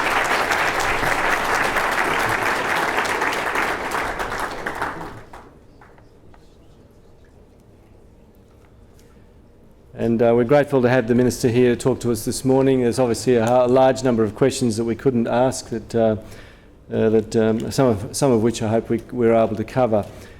Now we'll move on to the Shadow Minister for Health, Catherine King, who's also here with us today. She's heard what the Minister's had to say, and no doubt we'll have some responses that will assist us with her interpretation. As I say, for every minister there's a Shadow Minister, and Minister King is making her first appearance at an AMA conference. Catherine was first elected to Federal Parliament in 2001 to represent the electorate of Ballarat. She was re-elected as member at the subsequent federal elections in 2004, 2007, 2010, 2013. Catherine was appointed Parliamentary Secretary in the portfolios of Health and Ageing and Infrastructure and Transport in the Gillard government following the 2010 election. The AMA has had dealings with her on the TGA, food standards and the Organ and Tissue Authority. On the 25th of March 2000, of reassurance and advice you've played during significant health incidents, and also the very important role that you've played in something very dear to my heart, and that's in prevention. More latterly, the role that you've played in highlighting the incidents of alcohol-related harm and called on all of us to do much better. I'm sure, however, you won't miss the 5 a.m. calls in the morning from the media. I do obviously want to focus, of course, on the recent budget and the significant changes that the Abbott government is seeking to impose on the health sector, and in particular on the way in which health is financed. But what I thought I would do is to keep those remarks relatively short, and I am very happy to take questions from the floor. Obviously, there is a lot in the budget that Labor could not possibly support. And it is no understatement to say that this is a fundamental attack on Medicare. The measures in the budget, including the cuts to agreements with the states on public hospital funding, and they are cuts, and some of the broader proposals which the government has been flagging in the area of private health insurance, cut the threads that bind Medicare together, universal access. At a time when the population is ageing, and the rate of chronic illness is increasing, it does seem inconceivable that a government would want to make some of the changes that it appears intent to, particularly those that place a barrier in the way of access to primary care. I went this morning to visit the GPs at Woononga Aboriginal Health Service, who see around 130 patients a day, who have extremely complex care needs and are on multiple medications and are some of the poorest people within the communities of the ACT and New South Wales. The doctors spoke about their principles behind their practice, providing an accessible service where they are able to develop strong relationships with their patients and support them to access other parts of the health system. The service is already subsidising the costs of medicines for many of its patients, and in some cases, in fact, subsidising the costs of surgery for children in ear surgery for those who are very young. The GPs at Woononga have said that they will not charge and cannot charge the GP tax, and as a result, their service will have to absorb $350,000 each year. That's on top of a proportion of cuts of $125 million to other Aboriginal and Torres Strait Islander health programs that are in this budget. This experience is reflected across the 100+ Aboriginal health services across the country. It will be reflected across many of the GP practices, particularly those in marginal communities, communities where there are providing access to some of the most vulnerable patients in our communities. Aside from the actual measures in the budget itself, one of the biggest criticisms I have of the budget is its lack of adequate policy consultation and its lack of adequate policy depth. I've been in health policy development for almost all of my working life. I've been part of negotiating agreements with states and territories on public health funding on behalf of the Commonwealth. I've worked in my KPMG days on evaluating coordinated care trials in Indigenous communities, health workforce development in rural and regional communities, and at the Royal Australian College of General Practitioners. My very first social work placements were at the Austin Hospital and at community health centres in Victoria. I know how complex the health system is, and I know how hard it is to reform and to actually achieve change. And one of the most fundamental mistakes that policymakers can make is to try and make change from the top without bringing the sector with you, and to make change without the active engagement of clinicians in that process. We all make that mistake at times. It is instructive that this government has had such a distinct lack of third-party endorsement for the majority of the changes in the budget to health.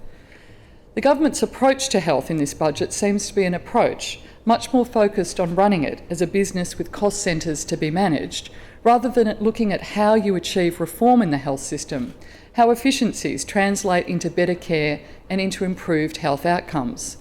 The only thing the government appears to be attempting to achieve in health in this budget is savings.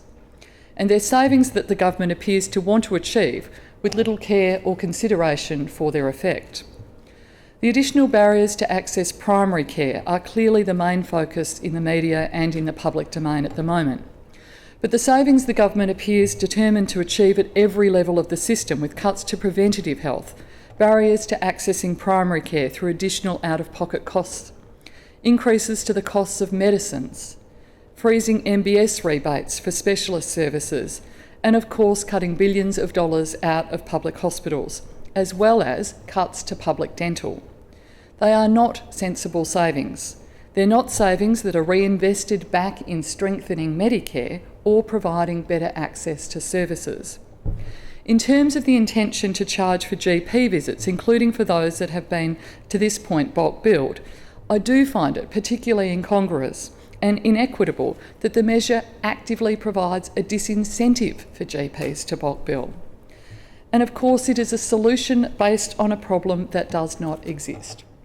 Australia does not have a higher level of GP consultations than the OECD average, and with an ageing population, increasing rates of obesity, diabetes and heart disease, policymakers should be focusing on measures that keep the population healthy and keep them out of hospital, and encourage them to engage with primary care providers.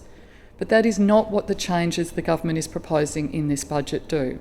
They do damage the system, and they not only stall the advances that we have made with health and hospitals reform, but they take health outcomes backwards decades.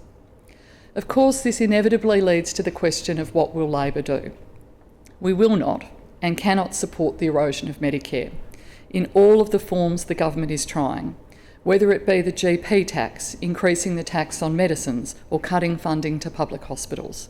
I am and remain very concerned about the government's intentions in relation to primary care and private health insurance. We want to support more funding for medical research, but we don't want to do it on the back of sick people. Labor and government did embark on a substantial period of health reform through the hospitals and health reform process. We achieved the highest rate of bulk billing in Medicare's history. We invested more in public hospitals and established new efficient mechanisms to start to fund them well into the future. We invested heavily in new medical research facilities, cancer centres in our regions, e-health, building the architecture, finally after 30 years of talking about it, building the architecture for an e-health system. Upgrades and new integrated GP clinics, primary and community health centres and Aboriginal medical services. New agreements with the states and territories that largely put to rest the blame game that has existed since Federation in health. We established Medicare Locals to provide for the first time a mechanism for the Commonwealth to start to directly support the integration of primary care and our hospitals, close gaps in service delivery and address population health issues at the local level. We took tough decisions too, means testing the private health insurance rebate opposed by the now government, simplified price disclosure that has put the PBS on a more sustainable footing, $180 billion worth of savings across all portfolios. But we did so with an eye on fairness, on equity and on the fundamental value that regardless of your circumstances in life, you should be provided with the opportunity to attain an education, to be well and to be fully able to participate in the social and economic life of this country. Many of the suggestions that the government has so willingly adopted in this budget were put to Labor in government, but we rejected them because they were fundamentally against these principles. Of course, we're 2 or more years away from the next federal election, but it is important that Labor not just try to stop the inequities that are in this budget and the inequities that the government seeks to address and introduce into the health system, but also to be offering good ideas and new ideas that will lead to efficiencies, to better outcomes for patients and ensure the sustainability of the system without undermining those principles.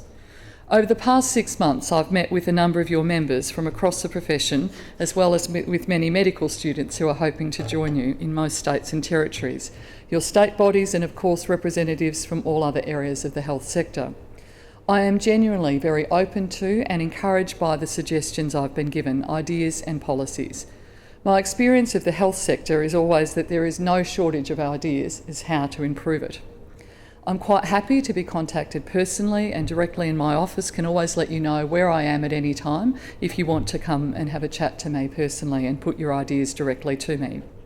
In this sense, it is important to acknowledge the role the Australian Medical Association has played over the last 6 months through both Steve and Anne Trimmer, and particularly recently responding to the recommendations of the Commission of Audit. I did promise to keep my formal remarks relatively brief. I'm sorry I've spoken a little longer than I had wanted and anticipated to. But I do want to thank you for the opportunity to speak with you today. I'm genuinely very interested in engaging with you in not only the public debate over the budget, but in the course of the next 2 years on public policy.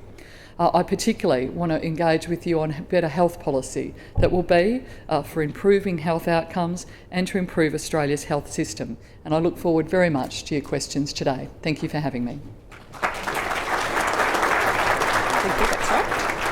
Thank you very much for your kind words earlier, and also through you, thank you to the previous health ministers who we got very good access to. That was Minister Roxon and Minister Plibersek.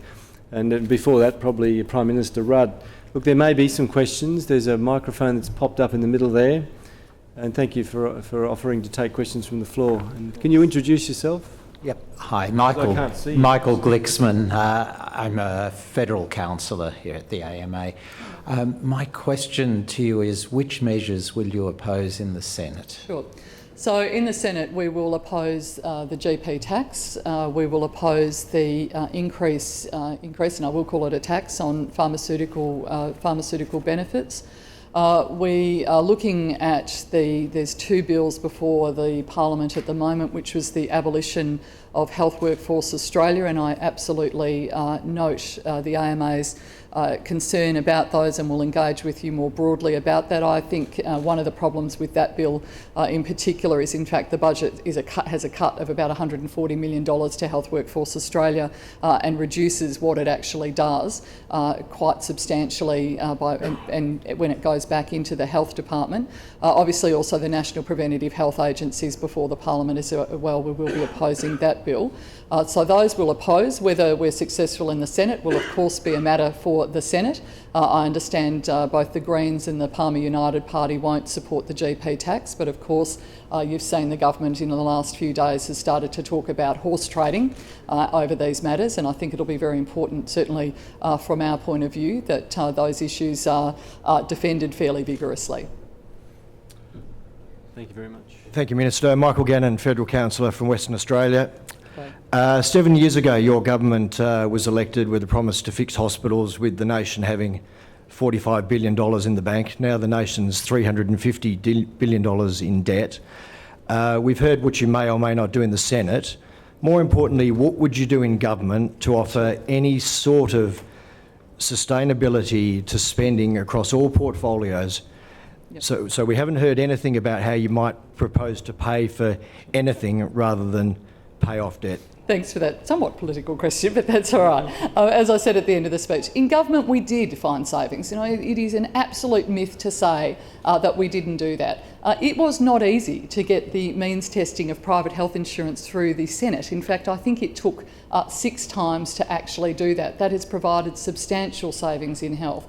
$180 billion across all portfolios is what we did in government. We were able to do that at the same time as increasing investment in health. Now, I think it is very important as we go forward in the future that you actually do look at what we did in government, the values that we brought to play, but also what this government is intending to do into the future. What you've seen in the debate around the cuts to public hospitals, there is a reason states and territories are screaming out fairly heavily about that, because the agreements were quite deliberate. You know, Labor deliberately invested more in public hospitals. It's not a blowout in public hospital expenditure. We actually knew if you were going to get the hospital system you needed to meet demand, needed to actually address the more broader issues across the health sector, you had to put more money in. That's what we did.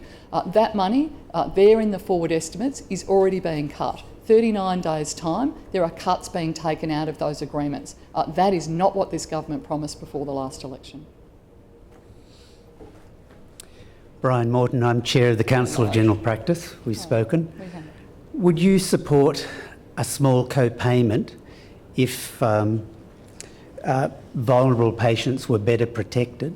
And should people with the means pay a small supporting payment to benefit quality general practice care?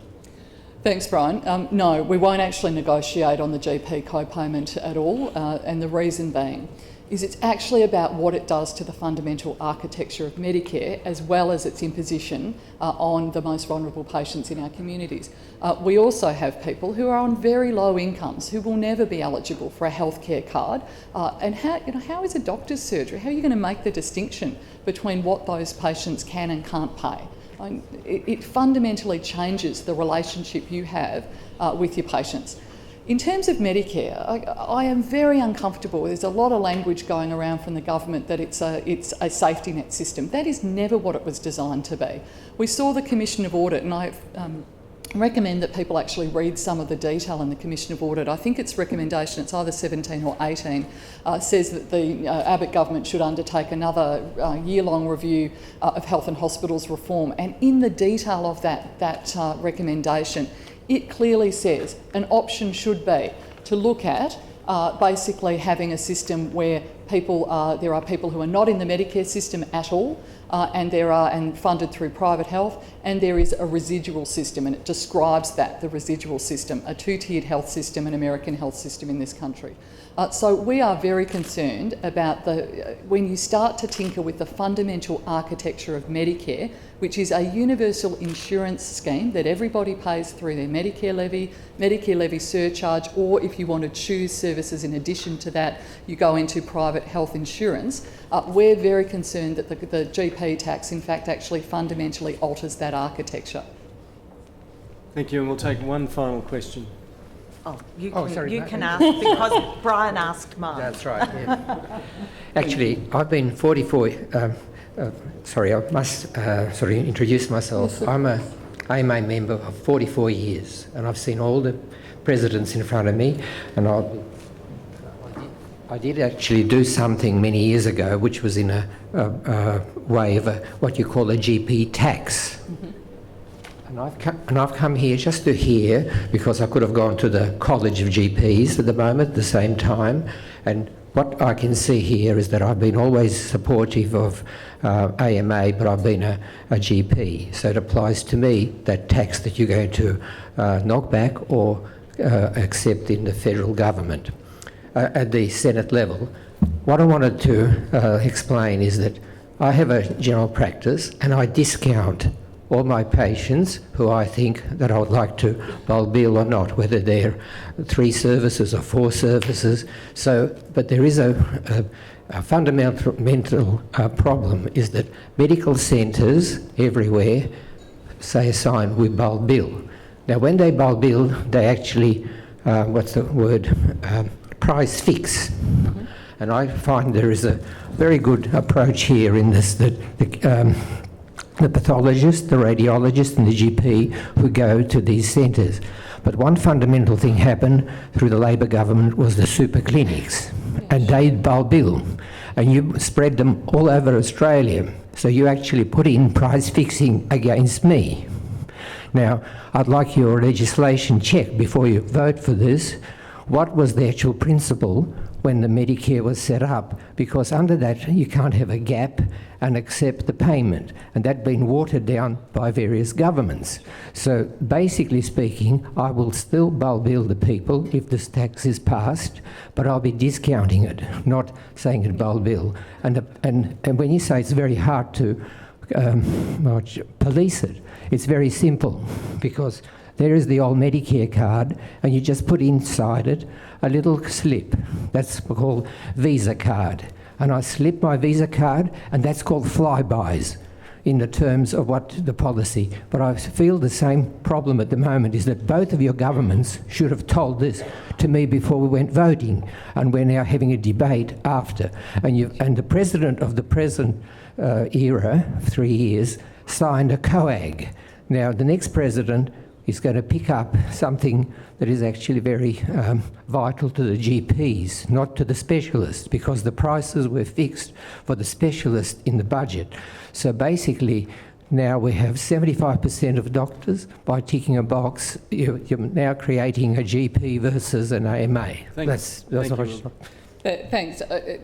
I think the heart of your question, somewhere in there, is very much about that you need to, well, a couple of things, is that it's really fundamentally important that you actually know before an election what you're voting for. So I don't remember this debate actually being had before the last election. In fact, I think pretty clearly we were told that health was, I think, many of us believed that health was going to be left alone, that was the statements that were made, and clearly that's not been the debate that's occurred afterwards.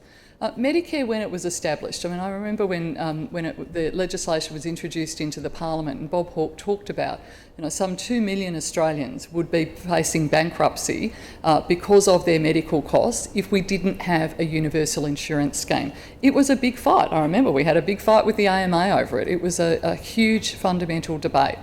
We've had that system in place for 30 years, for all of its good points, all of its flaws that have occurred.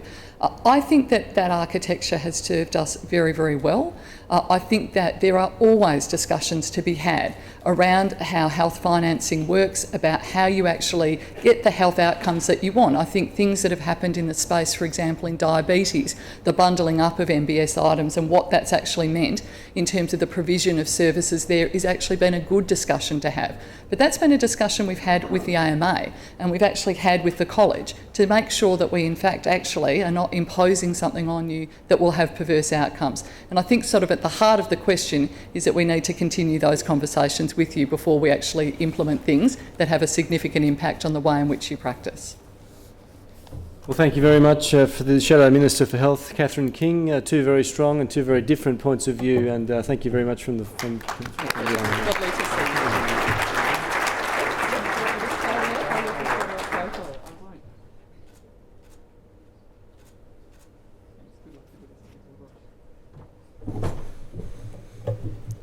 Thank you, and the Minister the Shadow Minister might also like to talk to the press if there's an opportunity outside in the room to the right.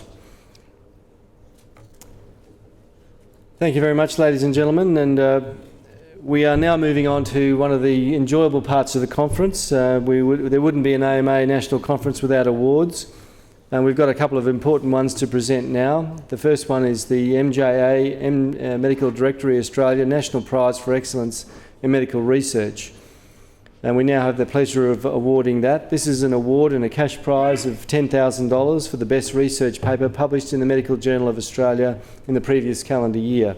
The winning paper for 2013 is entitled Acute Coronary Syndrome Care Across Australia and New Zealand, the Snapshot Acute Coronary Care Syndrome Study by Derek Chu, John French, Tom Briffa, Christopher Hammett, Christopher Ellis, Isuru Renasinge, Bernadette Aliprandi Costa, Carolyn Astley, Fiona Turnbull, Jeff Lefkowitz, Julie Redfern, Bridie Carr, Greg Gamble, Karen Lintern, Tegwin Howell, Hella Parker, Rosanna Tavella, Stephen Bloomer, Karen Hine and David Brieger.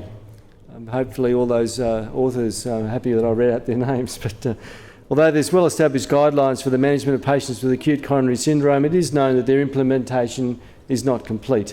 And this landmark study was designed to provide insight into the factors affecting the optimal delivery of care for such patients. The study consisted of a prospective clinical audit of all patients admitted with suspected acute coronary syndrome during a 2-week period in Australia and New Zealand. More than 82% of all hospitals receiving patients with this condition provided site survey data, and a total of 4,398 patients were enrolled. This resulted in a rich data set providing insights into the binational delivery of care. Of note, the study authors found a consistently lower likelihood of receiving guideline-recommended therapies among patients originally presenting to non-principal referral hospitals. Far from an indictment of such centres, the study highlights some of the very logistic challenges of coordinating care delivery, with more than 25% of patients found to require transfer to another hospital for treatment. The study also illustrated the complexity of the present patient cohort, with a highly prevalent and broad range of comorbidities described.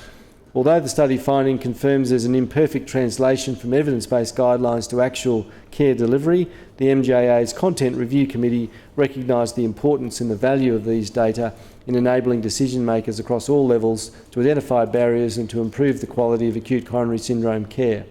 The authors are to be commended on the robustness of their study design, the clarity of its presentation and the magnitude of its reach. MDA National has generously sponsored this prize, and here on their behalf is Associate Professor Rosanna Capolingua, MDA National Mutual Board Member, along with Dr Christine Gee, Deputy Editor of the MJA. Please welcome them to the stage. Rosanna and Christine will present the award.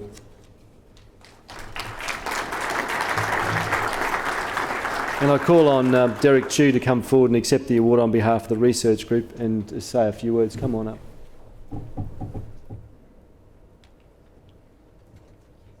I want you to fall off. If you can stand in the middle of the maps. Over there.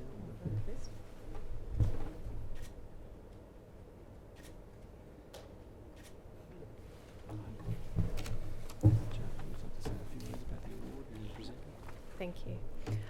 The MJA has long been privileged to publish some of the best Australian research, and in fact this year we celebrate 100 years of doing just that.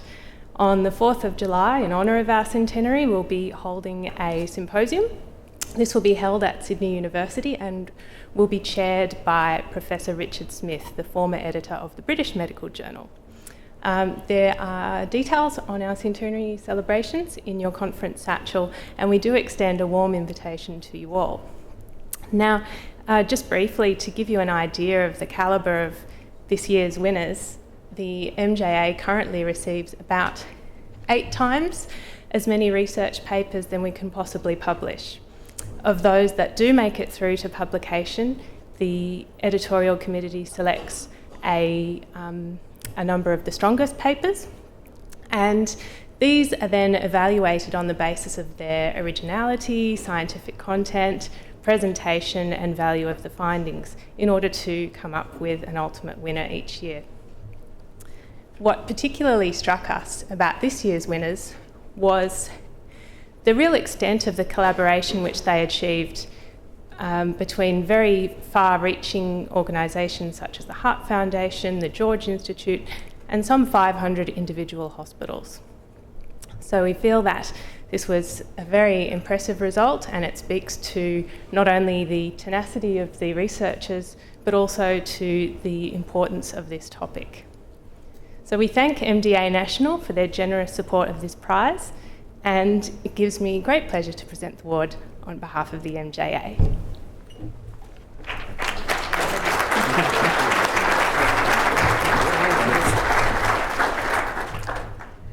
Of course, for MDA National, Medical Defence Australia National, not Medical Directory of Australia, it is a great honour to be partnering with the MJA for this particular prize, the best research article published in 2013. MDA National is very much a doctor-for-doctor organisation. Associate Professor Julian Raitt, who's the chair of the Mutual Board, is unable to be with us today, but we focus very much on supporting doctors in practice, not just providing them with indemnity, and that also means best and safe practice, teaching and research. So I'm very pleased to be able to provide for Professor Derek Chew a cheque for $10,000 from MDA and its members. Congratulations. Thank you very much. Thank you very much. Well, I certainly would like to thank the MDA, the AMA, and of course the MJA. As has already been highlighted, the Snapshot ACS study was an enormous collaborative effort that really involved not only federal levels of federal government, which really our representation came from the Commission for Quality and Safety in Healthcare, but also professional organisations such as the Heart Foundation and the Cardiac Society, but most importantly by the clinical networks, which represent the state governments. And the unsung heroes of the study really were the clinicians and nursing staff who actually collected the data right across Australia. We really did observe the need for a collaboration, and this study took about 18 months to 2 years from formulation to actually conduct. And most of the people who conducted this study were unpaid and received no support or reimbursement for their time and activity. So it was really a passion of love for most, and really the state clinical networks in total contributed close to only about $500,000 in salaries to get it going. So the real strength of this study was the fact that the health services could get together and actually demonstrate this data. The real benefits of this data going forward is the vertical integration of our research in practice, that the fact that this was clinician-led, it was supported by health services and informed and will continue to inform health policy, is a factor I'm certainly proud of. I'm fortunate to be the one standing in front of you here to receive the award, but really I need to highlight for you the enormous efforts made by many around the country to achieve this. I would also like to highlight the importance of the MJA in our clinical and our community context. The MJA remains an important voice for us to shine a light on the gaps and also the successes of our health system, and will continue to inform health policy. And I really would like to thank the AMA for their advocacy throughout this whole process as well. Thank you very much.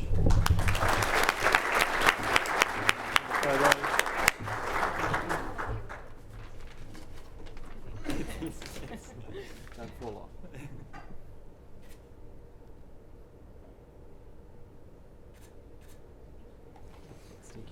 There's a check. I won't leave the check. No, don't leave the check.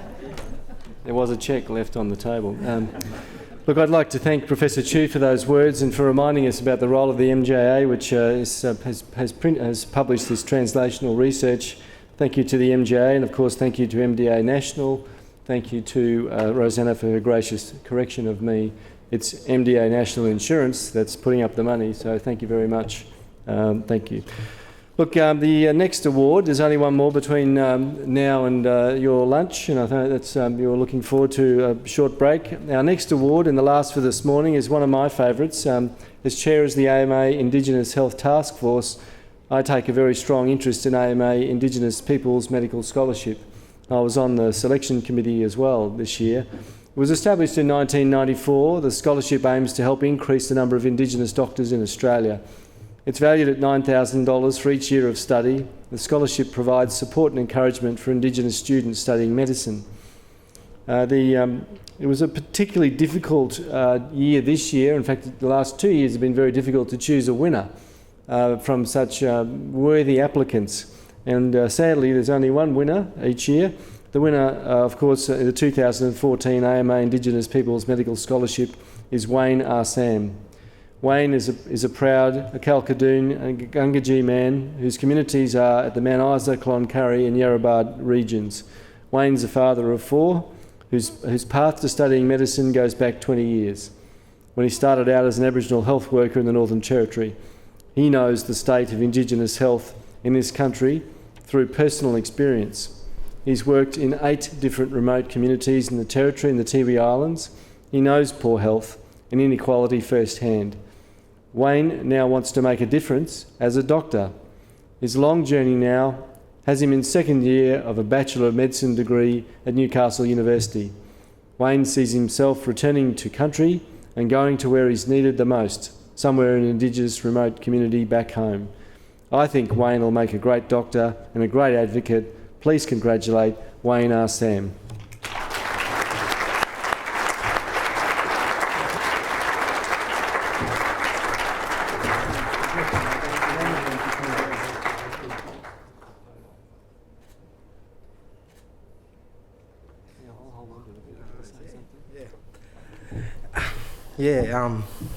First I'd like to pay my respects and acknowledgement to the traditional owners of Canberra, and past and present. Pretty much that sums me up, in a nutshell, pretty much. My journey started back in '93 as an Aboriginal health worker. I was pretty much doing all the same things doctors were doing. I was doing dressings, consultations, pretty much everything doctors had done. But there was a point in my life I think, maybe I can do a little bit more. And that's what I was thinking, okay, doctors do have a little bit of say, in a lot of the policy stuff. And I think that's where we're affected, especially us people on the ground, I call us grassroots people. It affects us. And a lot of the decisions are made above us. And I said, well, how can I combat? And I thought, well, maybe if I become a doctor, I'm going to be sitting across the table from these people that are making the policy. So if I discuss with them or talk to them about my issues, about what affects my people, I think I can make a difference somewhere. And that's what I thought. I'll play the game. Okay, I'm going to get into medicine. So I can sit across the desk from them, and I'll maybe not a pest, maybe just a voice in their ear saying, okay, things need to change. Things need to be a bit different. Because what I think, as an Indigenous person, things aren't going well, as we know, and it's probably not going to get any more better. But like I said, the only reason why I got into this, because I thought, okay, me as an individual, I think a lot of people can talk and say, okay, we can do a lot of stuff, okay? But talk is one thing, action is another. And I thought, okay, well, I've got to action upon what I'm saying. I can't be saying everything else like everybody else, saying, do this, do this, do this, and yet I'm sitting back doing nothing. So I thought, okay, I'll give it a good swing, okay? I'll tell you a little bit more about my life story. I come from a grade 9 background, okay? I didn't pass grade 9, yet I went to university. And that's what I say, I'm committed and focused and wanting to make a difference for my people, because like I said, I've worked with my people on the ground, with them, amongst them, around them, live with them, And I've seen the state of health that needs to be changed, okay? People, you can look down and hear things, but when you're amongst the people and hearing what they're saying and seeing what conditions they have, it does affect you greatly, and that's what I'm saying. I wanted to make a difference because people can talk about it, but I think you need to actually get in there and do something about it. And that's what I'm saying. I'm making the stance for myself. Like I said, I'm standing up here talking about my experiences and what I've done in my life, but it's for my people at the end of the day. And that's what I say. I want to make a difference. And that's all that matters. Doing this, and like I say, I thank the AMA because, I pretty much cried when Morris rang me and said, look, you've been awarded the scholarship. And I was like, you don't know how much this means. I literally was crying on the end of the phone. Because like I said, this journey through health is not easy, especially coming from a working background and then going to study. Then earning, I'm on Centrelink payments, so it's not much. Living in a hostel, living away from family. This is the sacrifice. This is the focus and commitment that I want to do, and this is what I want to give back to my people. If I can do this little bit, like I say, I look at it as a small sacrifice for a great gain. At the end of the day, okay, my people are going to get me, and hopefully I'll be a good doctor. And hopefully affect people and change a lot of things that happen with our health, because I think that's what we can do. Like we say, we can sit back and do nothing and talk about it, or we can get amongst it and actually talk, but then get in people's ears so they can understand at the end of the day what really matters is people's health. Okay, if we don't do anything about it, we're no better than anybody else sitting in the streets or wherever you want to see, just talking about it. Like I said, we got to action upon it, and that's what I thought. I'd take it on myself to actually go and do something, for my people. And this is my stand, and this is the way I'm doing it financially, by the AMA too as well. Look, this is nothing but great help because, like I said, I'm surviving on probably $100 a fortnight, okay? And so this has helped me to know, like I said, I was crying. That's how much it's helped me, because it makes me want to, focus on my studies and my commitment to my people. Because at the end of the day, okay, I want to do this. And like I said, money's not everything, okay? It's about what you want to give back to your community. And that's what I say for myself.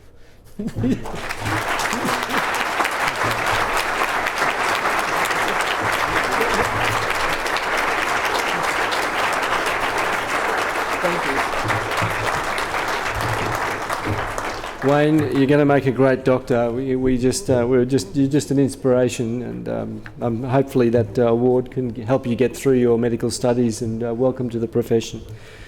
Well, thank you, ladies and gentlemen. That's the end of the official proceedings for this morning. Is the chairman going to take over and take us to lunch? I'm going to do that. Okay.